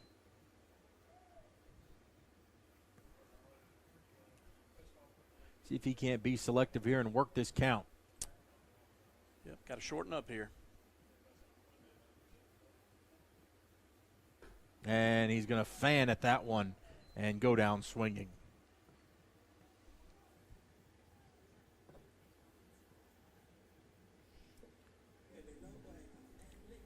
So down goes Grissom, up comes Chisholm. Next up for the Pirates, number 1, Cade Chisholm, center fielder. We haven't even got through. This is his first at bat. It's so odd because I see all the other ones. We haven't even gone through the order the first time yet. So this is Cade's first at bat.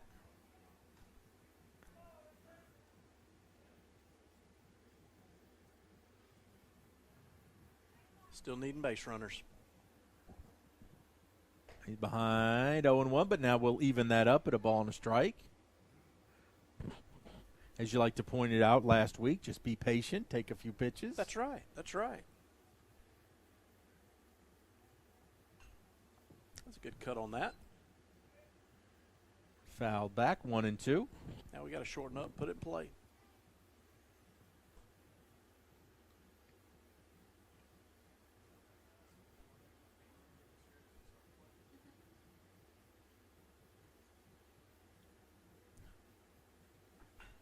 A little dribbler out towards second. Katsaboulis is up. Throws it on to Smith for out number 2. Yep.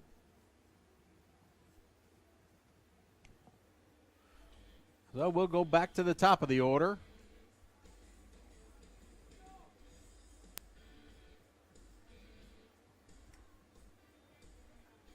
Up for the Pirates, number 14, Cole Copley. And Cole Copley, our left fielder, will step in. His first at-bat, he is strikeout looking, so his second at-bat here of the game with 2 outs. Swing and a first pitch, down to first, unassisted by Smith, and quickly the Pirates are up and down. We go to the top of the 4th. Good guys still trailing. Today's game brought to you by PMB Sports.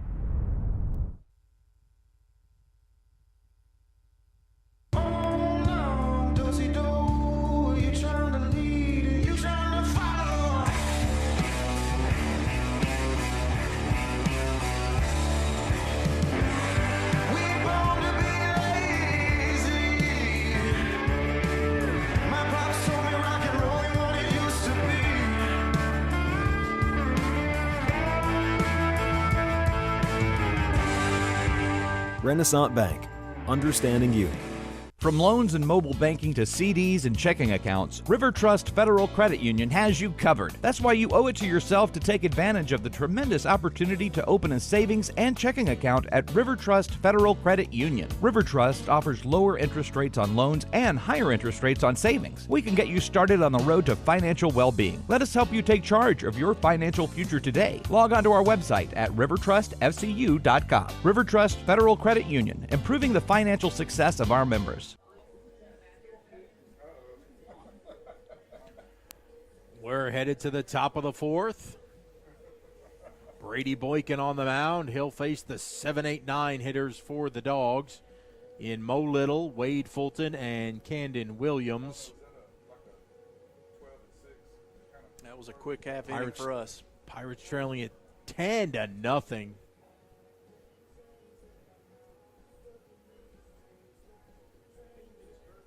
It's just been tough. I mean, Brandon has played almost flawlessly. Yeah. Absolutely. And just taking advantage of just the little mistakes that we've made. You know, and sometimes when it rains, it pours. You know, a couple of C&I singles that just weren't hit very well, and then mix in a couple of balls that were hit very well. Well, 7 hits for the Dogs. Pirates have yet to find a hit yet. The Bulldogs, number 5, our left fielder Mo Little. And I believe I said this on the last broadcast. You know, they can run, and speed never slumps. Puts a lot of pressure on the defense, even on routine plays. Always people in motion.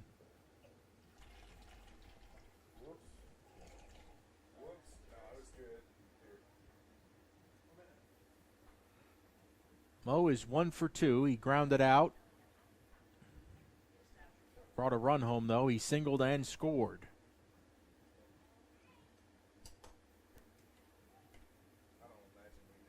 That one just outside by Boykin.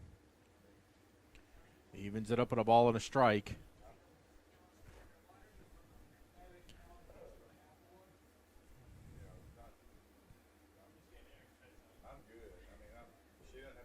Here comes the 1-1. That one right off the bricks, right back to Connor. There you go.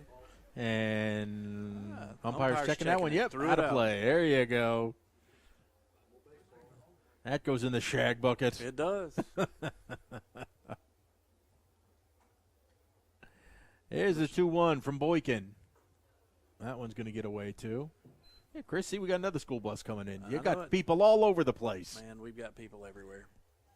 I was told when I took this job, this is the school that never sleeps. I did not know what that meant until I got here. Always on the move. Words have never been spoken. You know, it's just a testament to the programs and to the staff and to the kids that want to participate. That, man, if you don't get to do something here, it's not for lack of opportunity. That is for sure. There's no question. Now batting number 2, Wade. Whether it's athletics or the arts or academics or anything. That's right. Just great opportunities here at Pearl. We try to offer it all. I think the only thing MHSAA-wise that we don't offer is bass fishing, and we almost had that, but we couldn't find a second boat. How can of Rankin County, yes, for crying out loud, you'd think we'd have lots of fishermen. Well, we do, but you know, somebody loaning their boat out, their $30,000 boat well, no, out that's to true. some kids. Yes. Yeah, that's true.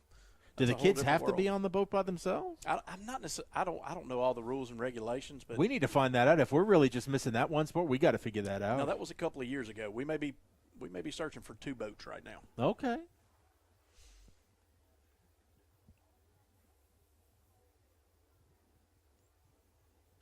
That one fouled back, and it's 0-2, so Boykin's got him set up. It's good. Need a good pitch here. Maybe we can roll that double play.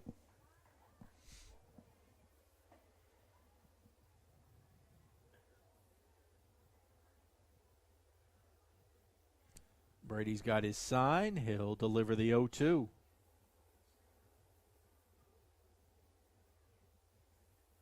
Breaking ball away. Good job. And ring him up as a beautiful pitch there by Boykin. Great breaking ball on the outside corner right there. Now batting number 30, Camden Williams. So Camden, the number 9 hitter, your second leadoff hitter. Second leadoff hitter. He's very fast, so a double play not in the cards really. But that one's down low, and the runner's going to take off. I think if this was anything other than Pearl Brandon, that runner would have stayed right there. You're probably right. Oh, boy, 10-0 in the fourth, yeah. No 1-0 to Camden.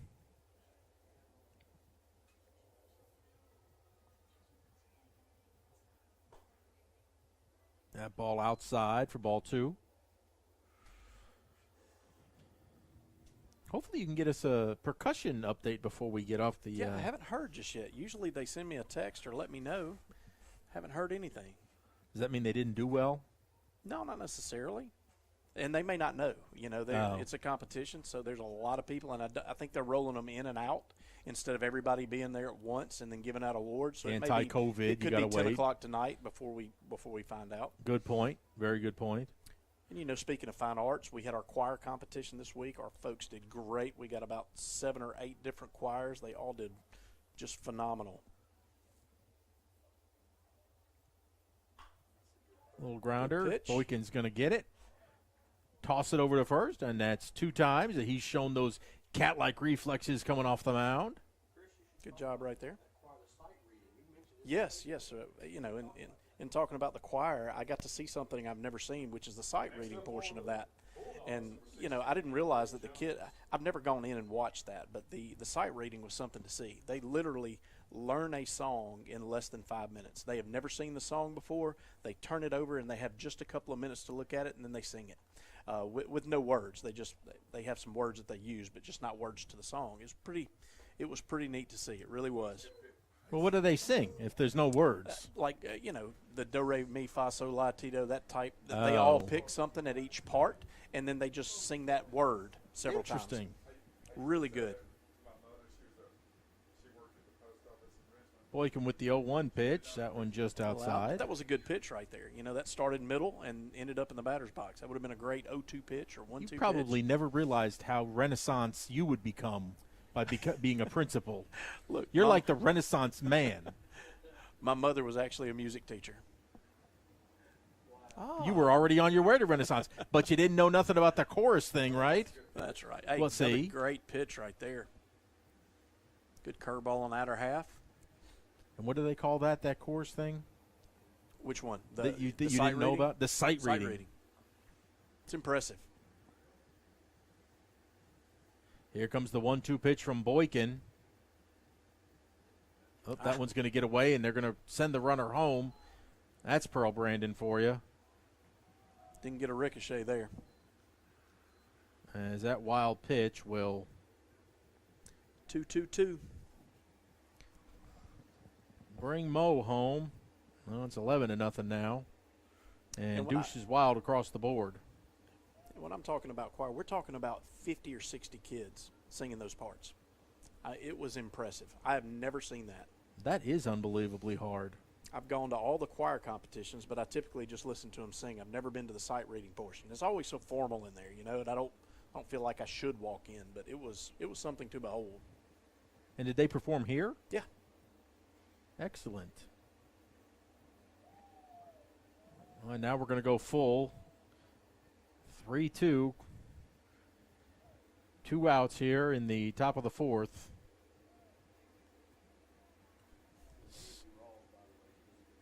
See if Brady can hunker down and get us out of this.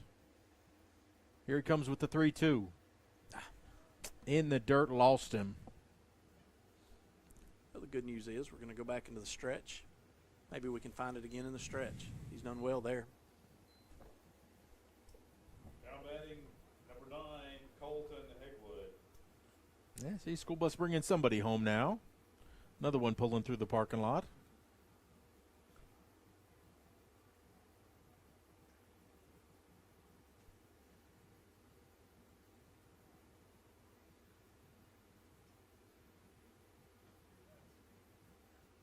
That ball down low. Eric, you got any trash left over from your dinner? I threw it away already. You threw it away already? Well, just take that trash can out there and put it under in the Brandon bus. Just walk it out to the bus and throw it up under the driver's seat. Throw it there. That was. I thought very that got close, the half. but caught a ball. Inside.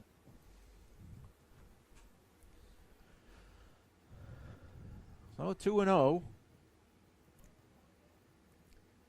Boykin can settle back down here and get the shortstop. That one inside. I'll tell you a good Brandon story. Actually, I have 2 good ones. The first one is the first day I walked in as principal here. I had a note, and I have no idea who left it, but there's a note sitting on my chair with a button that says, "Eat dirt, Brandon," and it says, "Here, you're going to need this."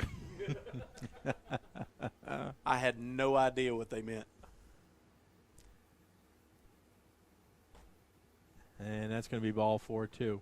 What year was that? Did you? This is my 6th year, so I think like 2015. It's hard to believe I've been here 6 years now. Yeah, so I couldn't even place that year. Number 11, Jacob Keys. It's been a great time to be here, though, hadn't it? Oh yeah, it's a great place. Love the community, love the kids. And the staff here is just absolutely amazing. They're going to credit you with the state football championship. Never had a championship before. You become principal. We win the state title. I tell you, you don't know any different. You're like, oh, this is great. It was a really fun run both of those years, getting to the title game.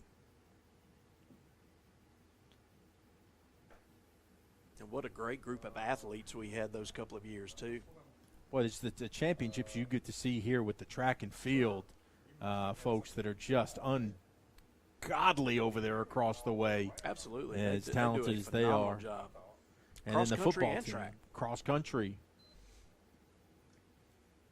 We just got to start branching it out into a few more. I still think, what could have been last year for this baseball team. There's no doubt about that. I mean, and we had some just unbelievable players that were playing at a very, very high level last year. There's a great chance we'd have hoisted a state championship flag out there for 2020. If I'm right, I believe we were 12-0. Yeah, when they had to shut it down. And I really thought it was going to be for a week or maybe 2 weeks, and then we'd come back, maybe catch the district, and who knew? Who knew? Crazy.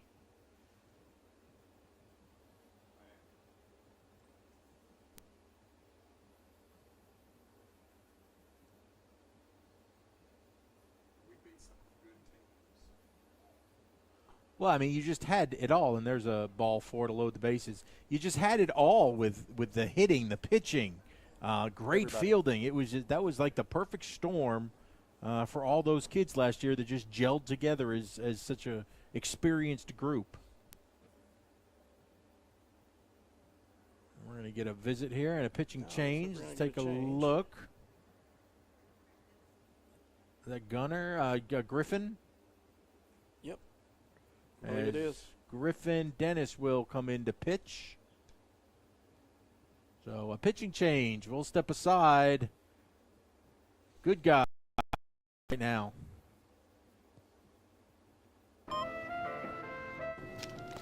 Thank you for shopping at Mystery Savings Supermarket, where you never know what kind of deal you're going to get. Welcome to Mystery Savings Supermarket. That'll be $9. But she... Welcome to Mystery Savings Supermarket, where you never know what kind of deal you're gonna get. You wouldn't put up with this at a supermarket. Don't put up with it when you buy a car. So come to Rogers Dab Chevrolet. It's easier here.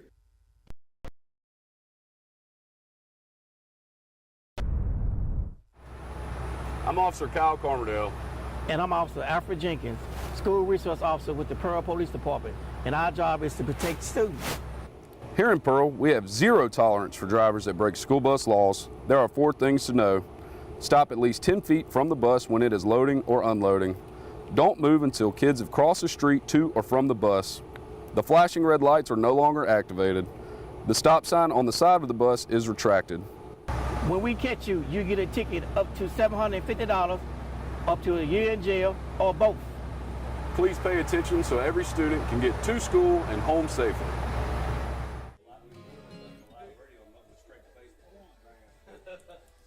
So Griffin Dennis on to pitch for the Pirates. He does a pretty good job with things. He came in and closed out a game against Kosciuszko the other night. Did a good job there.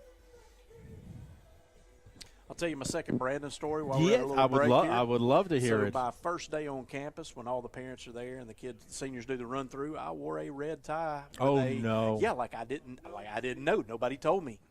So red's a power color. I'm sure. thinking, hey, it's a good black suit, red tie. That's great. I had a parent walk up to me in the Commons and say, hey, we don't wear red here, and I was laughing and they weren't laughing. I had at least 3 to 4 parents say, I don't ever want to see you in anything red again. Have you? No. Every red shirt I've got in a drawer now. I don't even take them out anymore.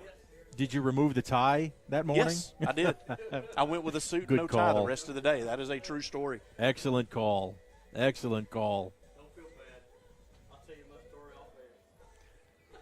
I had no idea. Well, you wouldn't. I mean, I guess. No, I mean, I knew it's a rivalry, but sure. like you can't wear a color of the other team. Like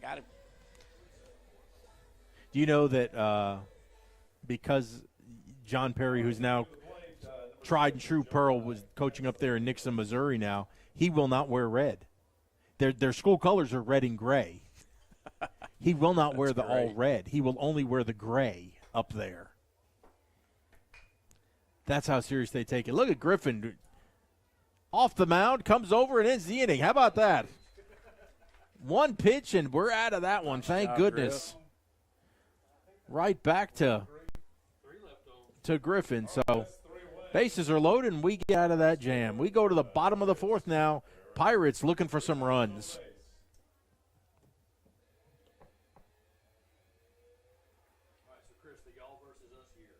Mm-hmm. We had the y'all versus us game. Had the big ceasefire, got to go down to ceasefire, do the big announcement, right? So, parents like Ham will swing by your office and pick you up, okay?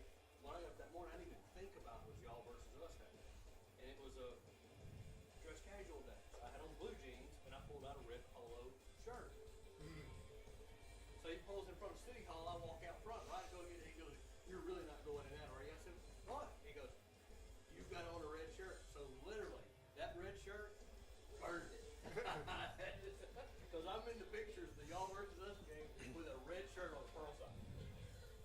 Awful. I don't know the last time I had anything red on. I had more than one since. Now we're on this, but that's it. I feel your pain, brother.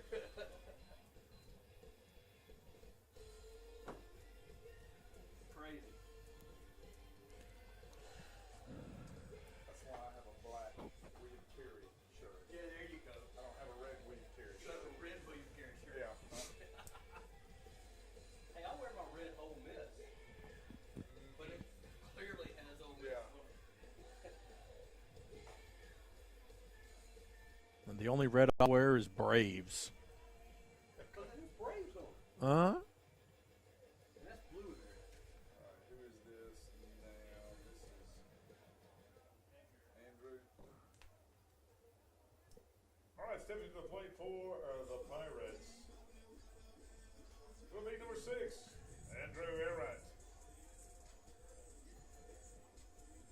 So Andrew Arendt will lead things off. It'll be the 2, 3, 4 hitters. Yeah, we need something started here. We need a base hit. Like, they've got a no-hitter going. So I'm trying to burn that for them by saying that out loud. They have a no-hitter going. Yeah, we can't, it'd be bad enough to lose. We can't be no hit. I mean, that's just unacceptable. I might need our announcer to say that over the loudspeaker. That would be an excellent point. Eric, on the next batter, just say, next one up to try and break up the no-hitter That would be great. That's a great idea. will be Austin Green, and say that after every batter, just so the kid can think about it, so Hooks can hear it every time. As we've gone to 1 and 2 now. To Andrew. That ball down Good low. 2 and 2. He has walked somebody, so he doesn't have a perfect. No, you just say the he's got a no-hitter. We no-hitter. can Yeah, he does have next to break up the no-hitter.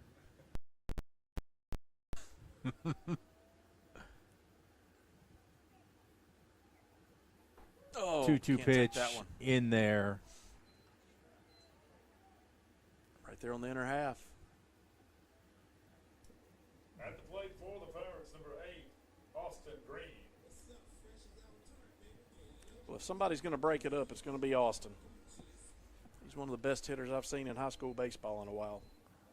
A lefty-lefty matchup as Green will step in there. That one outside. They're steering away with a breaking ball on him. You know, Austin's not a big guy, but I tell you what, he's got a lot of pop in the bat. Great hands. That one Ah, popped just missed it. straight up. Just missed it. Third baseman wants it. Ross under it, and he will make the play in foul territory. Next in to try to break up the no-hitter. Next up to break up the no-hitter, Eric. No, you have to say it. You're Pearl, Eric, for God's sakes. At the plate for the Pirates, the catcher, See, you didn't even do it. I didn't do it. Oh, Eric. I'll say through 4. If you did that, Eric, they would meet you on the way out the gate. That's fine with us. We'll protect him. That's right. That's right. They'll have to have all of us there, too. The strike to McHenry. They would they'd be like, oh, he's old. He don't know any better. He's technically a preacher, so he'd be all right. There's the hit. And there it is. Connor breaks up the works. no-hitter. Thank you, Connor. Make sure you point it out that Connor breaks up the no-hitter. I don't think Connor should get all the credit for that. I'm the one that brought this up to begin the inning. Thank you. I did. I put it out in But the a universe, great and job the by universe Connor responded. to single into center field, and that will take away the no-hitter. That, unfortunately, broke up the no-hitter. Now back Did he just say unfortunately? He did say unfortunately. number 31, Austin Eric. He'll be nice. He hit that And hard. Austin hits a Go ball. blast Go out ball. to center field, but that will be taken in by Fulton to retire the side. But the Pirates do break up the no-no. We're going to go to the top of the fifth. Down 11-0. No runs, but the Pirates do have a hit. Public service has always had a very special place in my heart, and to be able to do it and be a first responder as a reserve, when you're not getting paid, that's just one of the most selfless acts you can do. I think we all have a responsibility to our towns and our communities. Well, for me, it's simple. I mean, when you say local, that's what's most important to me. Our citizens inside this county, we all care for each other, and we do everything we can to help everybody out. I am Shane Fletcher with Farm Bureau, and we are the home team. Come smile with Sky. Sky Family Dental of Pearl provides complete dental care for the entire family. Oral exams, cleanings, dentures, implants. Most insurance is accepted and financing is available. Call now to schedule your appointment. Come smile with Sky. Today.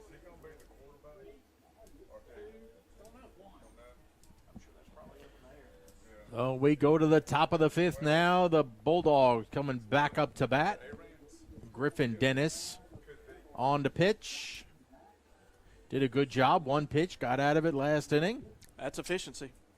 We needed it. Absolutely. See if we don't. Well, I don't think Coach Jones would burn anybody else this game anyway, but, just throw as few pitches as possible. We have a, good contest tomorrow. Kosciuszko coming to town. That's right. The Whippets. Kosciuszko it's really the last place in Mississippi that you could go to a baseball game and get an RC and a moon pie.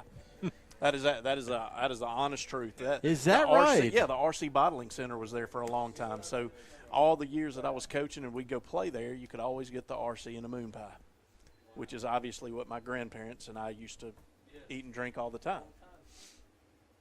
Huh.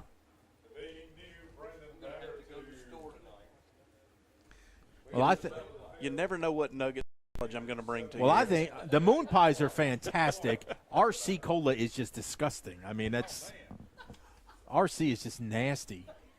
I'd probably agree with you unless I had a moon pie with me. I mean, it's like Tab. I mean, I put RC in the same venue as Tab. Was Tab. bad. Tab was bad. But the moon pies are fantastic, and I'm even a big fan of the banana moon pies. Oh yeah.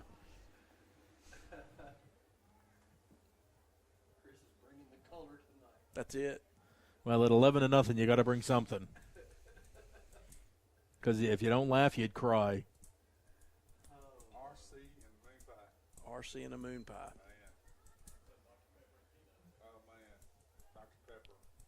Well, you have to remember, I was a baseball coach in North Mississippi for many, many years, so I've been to just about every field that there is. That one lifted out towards right. Coming in is Moore. Makes the catch. Great job right there. Attaboy, Griff. So that's 2 down. 2 up, 2 down for Griffin. 42's batting. Something else that you may not know, my first year as head coach, guess who we had to play in the second round of the playoffs? Pearl. I got put in the dugout right there by an umpire, allegedly. It was meant to be, Chris. That was all it was telling you. You came here, played right here. That's it. We were meant to have you. I'll tell you another great one. I had a first baseman / pitcher, Bradley Sowell, who was 6'8", 340 pounds playing for me. Oh, my. He ended up being an offensive tackle at Ole Miss and went on to play in the NFL.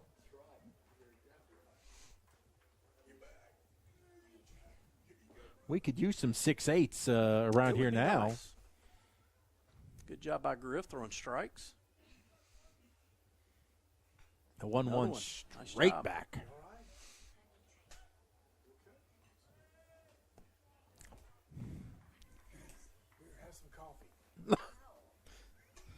Eric contributing to the delinquency of a minor trying to give an 8-year-old coffee. Although I drank coffee at 8 years old, I got to tell you that. We're going to fill him up with coffee and send him home with you. Excellent. That's awesome. On a weekend.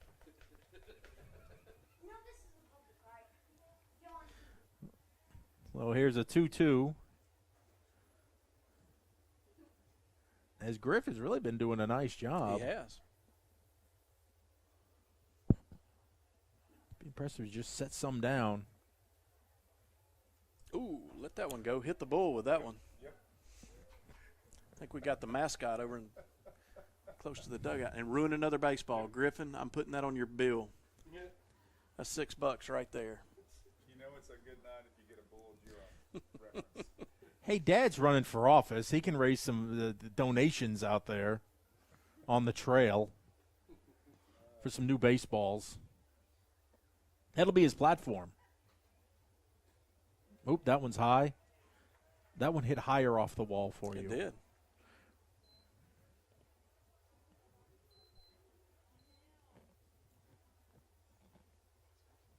So as it stands now, if the Pirates can hold the Bulldogs, they're going to have to score 2 runs at least in the bottom of the 5th to keep this thing going. Stepping to the plate for the Bulldogs. And that last guy. 3, Will Martin. Martin is the batter. So Brandon emptying their bench with a lot of subs as Will Martin will check in.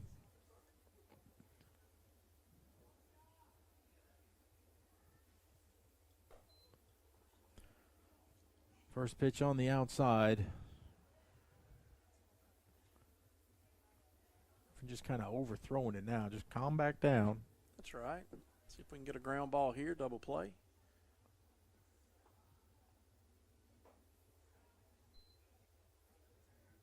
Especially to a lot of these Bulldogs that aren't necessarily, that don't see a lot of action.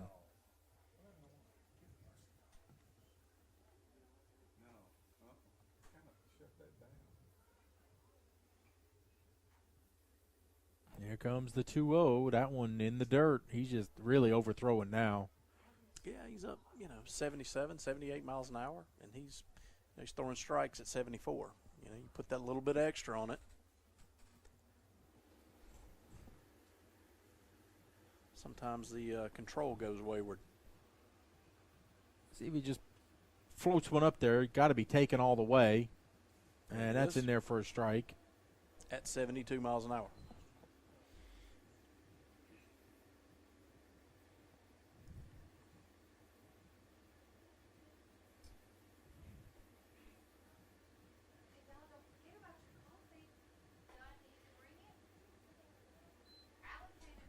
Call that a strike. That was a strike. Thank you very much. That's what happens when you crowd the plate on that side. That's right. See if we can get a ground ball here. So a 3-2 pitch from Dennis. High and outside will be ball 4. And now we're trying to make a mess of things. Back-to-back walks. We'll put runners at first and second. The batter will be number 35, Jacob McCall. McCall, the batter. Come on, McCall. Double play. One McCall, that's all. That's it. So McCall will now step in for the Dogs, and that one's way high, nowhere near. Just got to get some strikes.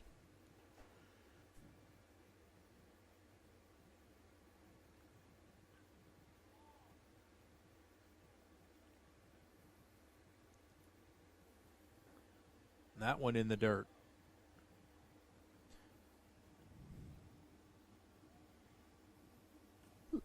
That is a big, big human being. Had to special order a jersey for him. I can imagine. And same thing with the pants. Did you sew 2 pairs of pants together? I mean, that was 6'8", how many pounds? 340. 6'8", 340. Goodness gracious. First base and pitched, and he could actually toss it up there close to 90. They wanted him to come out for baseball at Ole Miss as well. He just stuck with football and ended up being a great decision for him. Well, here comes a 3-0 pitch from Griff. And that's going to be a walk. That was bases loaded. Honestly, I don't remember. No, it wouldn't. Let me think about that. Batting for Brandon now, number 21, Devin Thigpen. Thigpen, the batter. Probably 06 or 07. Devin Thigpen will step in now for the Dogs. Had a good start. Big swing and a miss.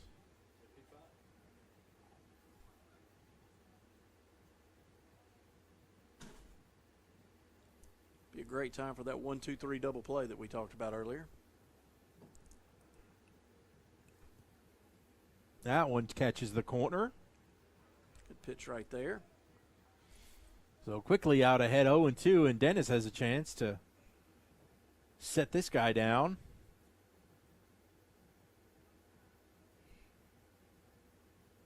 Oops, to the backstop. But right back to McHenry, and no advance by the runner. There's another $6. Oh, he kept it. He kept that ball for you, Did Chris. Yeah. All right. We have to take out a loan for baseballs. You're going to have to address that at the next school board meeting.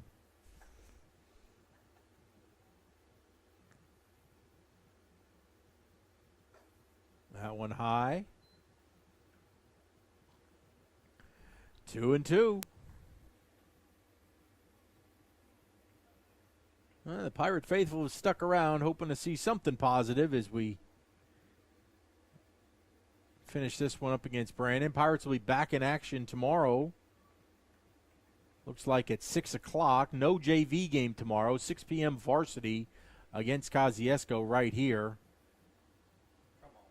That ball just missed. Just missed up. And that'll make it 3-2.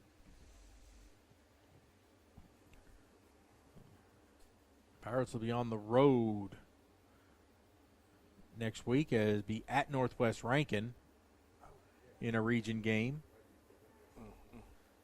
Ball 4, and that's going to walk a run home. Let's see if Coach sticks with him or goes somewhere else. It's like he's hanging with him. That's play for Brandon, number 31, Nick Thornton. Thornton, the batter.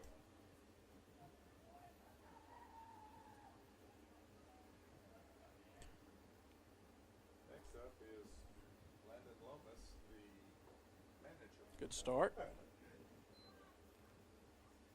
He is letting everybody have a bat.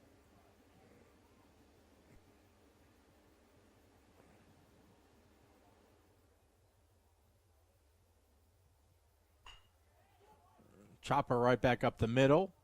Gloved by Andrew. Throws on to first. A great play there.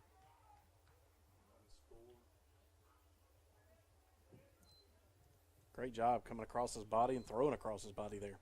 That run's going to score. That's going to make it 13-0. But a great play there by Andrew. He's made a couple of good plays. Only had the one little snafu there in the first, but yeah, he's played great at short all year. Such a strong arm.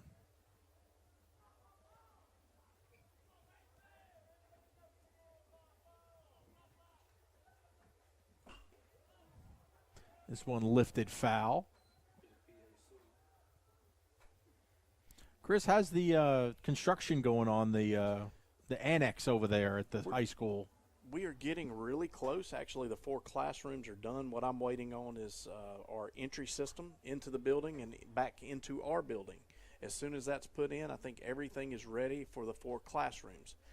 We have a couple of delays with some things on the ceiling in the dance room, in the theater, and in the gym as well. You know, we're going to put some pretty expensive flooring down in there, and we don't want to put a 4,000 or 5,000 pound lift on it. So we're waiting for those things to come in.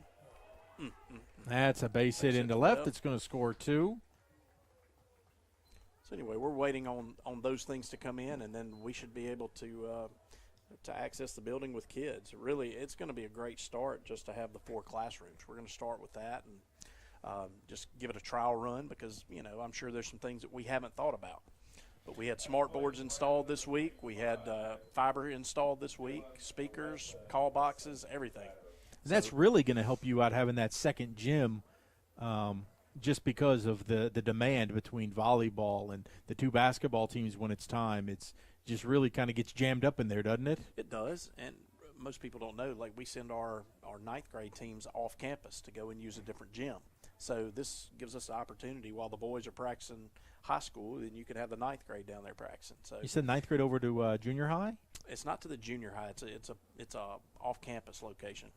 I think it's the city-owned gym over there. The Shepherd over there by Shepherd Field, the old high school gym. Mm-hmm. So anyway, it keeps our kids on campus, which is ultimately what we want anyway. Oh, absolutely. And then also, you know, our building is built for 900 or so, 900 plus, and we've got about 1,200 kids in the building. It will clear out a lot of traffic in our hallways, so that's going to be great. We can get about 200 to 250 people down there at any given block, so it will make the hallways much nicer to navigate. Well, and from what I understand, the classes that are coming up in the lower grades are even bigger. They are, which is going to put a big strain on you. We are losing about 250 seniors. I think we're picking up about 320 freshmen. So, and from what I understand, what's down at the upper elementary, the high. Yeah, and that's the big ones are hitting there now. So it's a good problem to have. I mean, that we have so many people. It's just expansion can't come fast enough. You're going to keep adding on over there at the building. That's right, but that also tells you how well our board and our superintendent and the people at central office pay attention to what's going on. Starting next year, then we have a place to put them. So they've done an outstanding job with that. Just looking ahead and paying attention to what's happening in the community, and as you know, the mayor and our folks at the city have done a really good job of working with some builders around here. We've got several housing projects that are going. You know, I know we live in Patrick Farms. There's probably another 100 houses that are about to go in there. There's close to, over the next few years, there's going to be approximately 500 new rooftops here in the city, and that's all over. You know, on the north side, south side, west side of town here. That's right.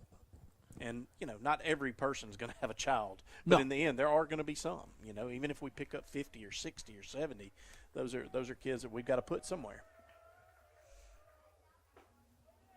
Oh, man, come on. Give us that. You would think at 15-0 that we would be getting a little wider strike zone at this point, but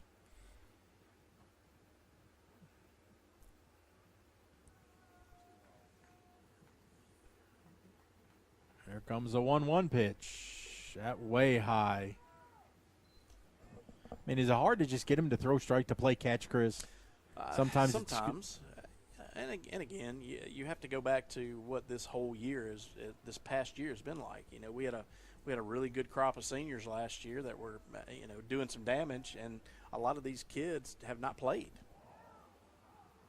They just haven't had that opportunity. Even summer ball, like I said on the last broadcast, lots of summer ball was shut down. You know, they didn't play here, so anything that they got is just on their own. We got a lot of kids that just haven't played a lot. Which is it's hard sometimes for growing pains, but it is exciting, you know, at least for me, because I like to watch kids grow and them develop and how much better they're going to be with the experience. Especially once we get into next year, these underclassmen, that move up, and you're going to be like, wow, that's an amazing night and day difference. Absolutely. We're, always looking toward the future as well, and here's the deal. We're getting a lot of experience across the field now, all several different grades. You got an 8th grader playing infield right now. And that's down low, and we're going to load them up again. Load them up one more time as Coach delivers some more balls out to the umpire. Probably should have said, widen your strike zone, sir. Next up will be number 7, He just gave him $18 worth of balls. At least. No, he gave him 3.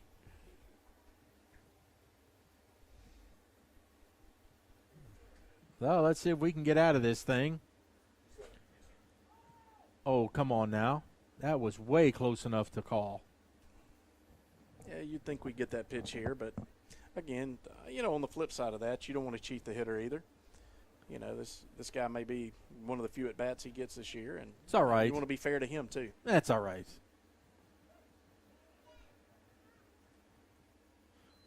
It's Brandon. They can get at-bats some other time. I mean, really. Let them get their at-bats against Northwest. I'm trying to be fair. No, but you're not supposed to be fair. You're not supposed to be fair. That's the nice part. You don't have to be objective. I always say I'm going to treat your kid like he's my own. So even Brandon? Yeah, it's a kid. Well,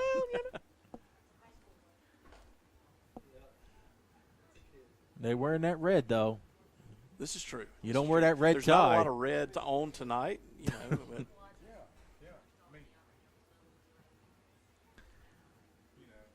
Goodness gracious, 3-0. Get the out. Let us go in back, and it's probably going to be done. There it is. There we go. We finally got a call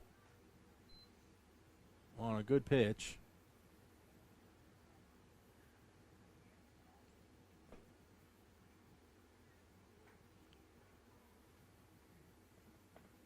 Here comes the 3-1.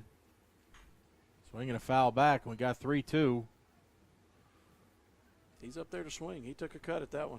Tried to hit the tennis courts with it. Let's see if Griff can knock him down here. Everybody's going to be moving here. Watch how wide a path the runner on third takes to the plate.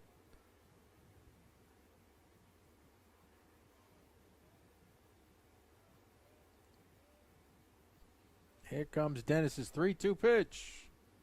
Runners go and ring him up. Strike him out. Thank you very much. And that will retire the side. We're going to the bottom of the 5th. Last chance for the Pirates to put some runs on the board. It is 15-0. The Exchange is a church that is for Pearl. The Exchange exists to make the love of God visible and tangible to our city. Whether it's gifts and prayers for our teachers and students, acts of service for those in need, family-friendly activities for our city, Thanksgiving meals for families, encouragement for the next generation, or hope when people need it most. The Exchange is for Pearl, and the Exchange is here for you. Find a place to belong, grow, and serve by visiting us online at theexchange.cc. It starts out as one of those things you're going to do one of these days. A new town, a new adventure. When one day becomes today, we'll be there to help you write the next chapter in the book of you, with options to make your banking fit your life, no matter how much of an adventure your life may be. Trustmark, people you trust, advice that works. Today's game brought to you by P&B Sports. All right, we go to the bottom of the 5th. Pirates need some runs to avoid having this be it. Griffin Dennis will lead off as the pitcher. Sees the first one as a strike.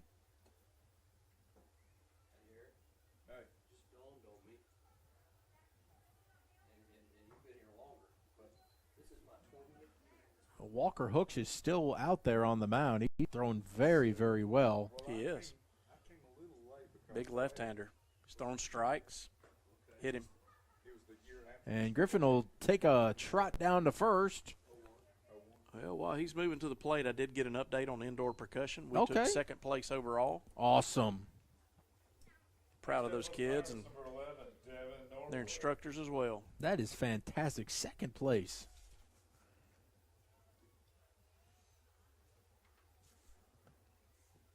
We can see Devin Norwood now, one of your favorite little players. He is. He plays hard. That's what I like. I like dirt bags. You know, I like people that they don't need mom to bring a Gatorade. Nothing against my moms out there, but I want the water hose kid. You know, I want the guy that every single game, every single inning, he's got dirt on him. He took a big cut there. Certainly didn't get cheated. It was 1-1.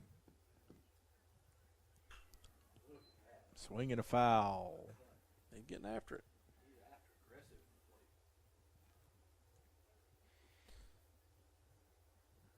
So some good cuts, but he's in the hole 1 and 2.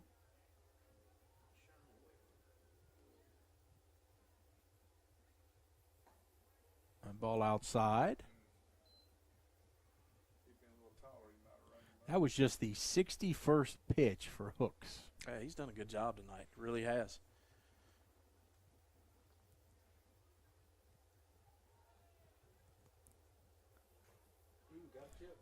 Swing and a miss, and it is held by the catcher. So that will be a strikeout.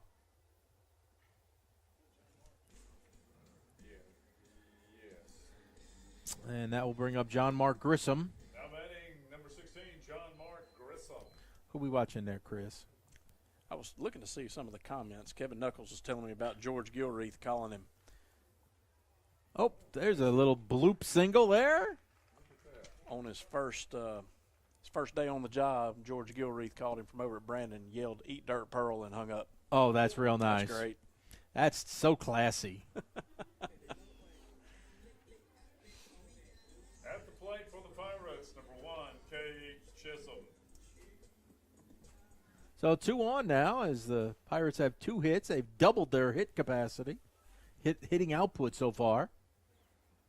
Cade needs to hit a 6-run home run right here. It's going to take a big swing to do that, but, you know. But I know Pop would be happy with a 3-run. Man, I would just be happy for solid contact. Could Cade hit it out of the park? I know. He might, no? Not a chance. I mean, the wind is blowing. Oh, look at here. Look at he shoots one out towards the right gap. That one's going to fall as well.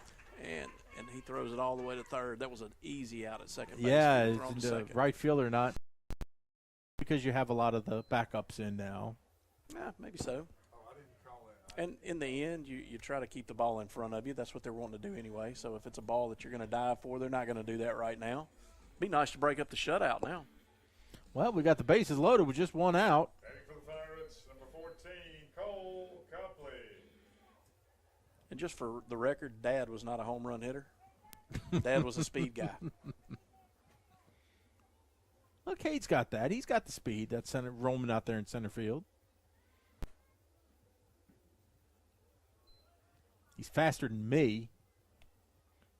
Put it that way. How's that? That'll work. Frank Hutton, I could outrun you. I think I see a competition. Yeah, let's do it. There's a grounder into right field. That's going to get at least 1 in, and now they're going to hold him up. But Station to station, you can't give up outs.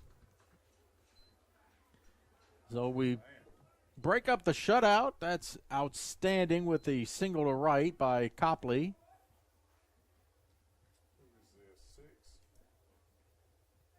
Next up for the Pirates, number 6, Andrew Arendt. I'm not sure if this is kind of short in it. So 15-1, and that'll bring up Andrew Arendt to the plate. Bases loaded. Grounder towards third. And he called that foul. Just foul.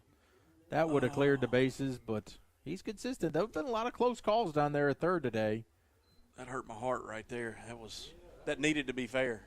That would have cleared the bases for sure. That would have rattled around down in the corner.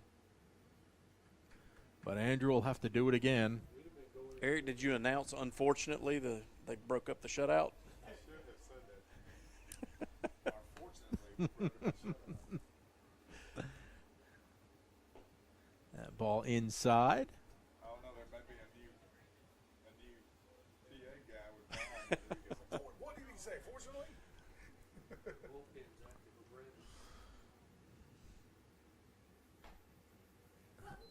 Ooh. Man. That looked Eagle up Eye and away Frank to Hutton me, but says we've got action in the Brandon bullpen.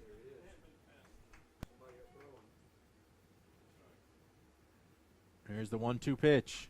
Swinging a little grounder back towards the pitcher. He's going to, indecisive, he's going to throw on to first. get the out. That's a smart play. You know, that pitcher throw to second, it's a short throw, and I will tell you, it's really difficult to do when you're throwing almost max effort to the plate at 60 feet, and you turn around and have to throw at 25. It's tough. Well, and that will get another run home, so 15-2 is our score with 2 outs. Austin can plate 2 more here.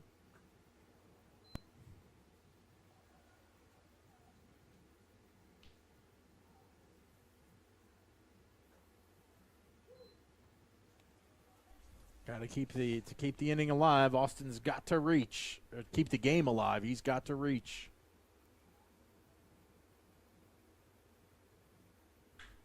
There's a shot out into left center field. That ball, I believe, was down and went to the track. It's a double. So it will be a double for Austin Green.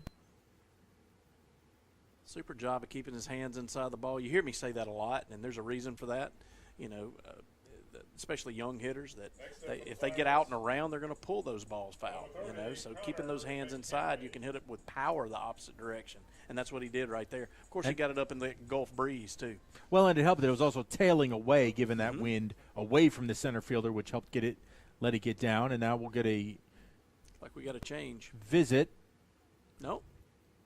Not yet. Yes. And that will be 70 pitches is all Hooks will go.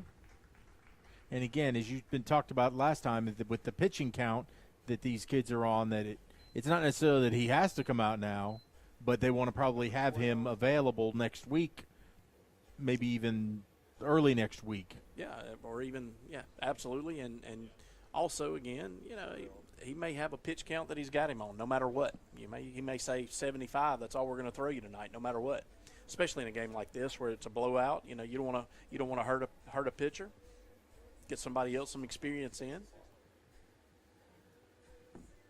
So, and I believe that is number. For the Bulldogs, number 12, Drew Tucker. So Drew Tucker will be on to pitch for the Dogs. 15-4 is our score. Where Kosciuszko Whippets will come into town. The game will be at 6. It will be a varsity game only tomorrow. 6 o'clock on Saturday, right here at Pirate Park. Our next broadcast will be against Northwest Rankin on April Fool's Day.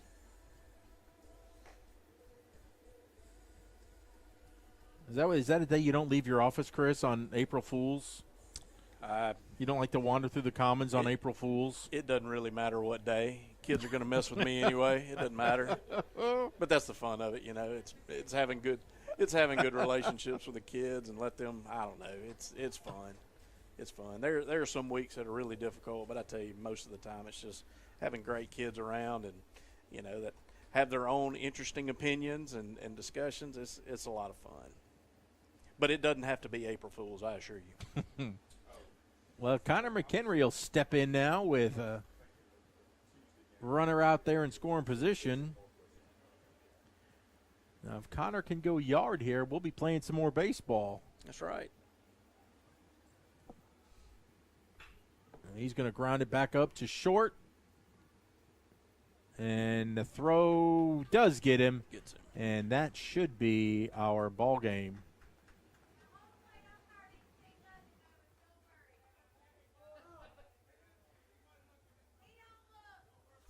Is that through? We don't know just yet. I We're think just they're saying that he pulled his double-checking it. foot. They got an out. That's ball They're game. going to say out, and that will indeed be the end of the game as McHenry will ground out short to first. Well, the Pirates fall tonight by a score of 15-4 over Brandon. Well, they're still We'll get the victory tonight. We'll get the win. still having discussions over there. Well, what's the umpiring crew? Well, let's see. I don't know what's going on here. I think they're just shaking hands with the coaches now. All right, so that will do it. All right, Chris, well, so we try and bounce back tomorrow against Kosciuszko, non-region That's right. game. That's right. We don't want to see these Bulldogs again for a long time. We got to play them one more time. Maybe playoffs. Maybe playoffs. Well, we got one more regular season contest That's right. with them. Thank you again for coming in. Man, I'd love to. It's been enjoyable. It really has. I won't be here tomorrow. I've got to go out of town. But Well, we're not doing broadcast. We'll be back for Northwest Rankin. Sounds good. April Guess 1st. I'll see you then. April Fool's Day. That's also Major League Baseball opening day. It is. Braves open up on the road at Philadelphia, so be watching a little bit of that while we're doing the game. All right, well, that's going to do it for us. Pirates fall tonight to the Bulldogs. For Chris Chisholm, Mr. Frank Hutton here running the camera. Greg Cupstead back at the studio. I'm Greg Flynn, folks. No matter what, remember, every day is a great day to be a Pirate. Today's game brought to you by P&B Sports.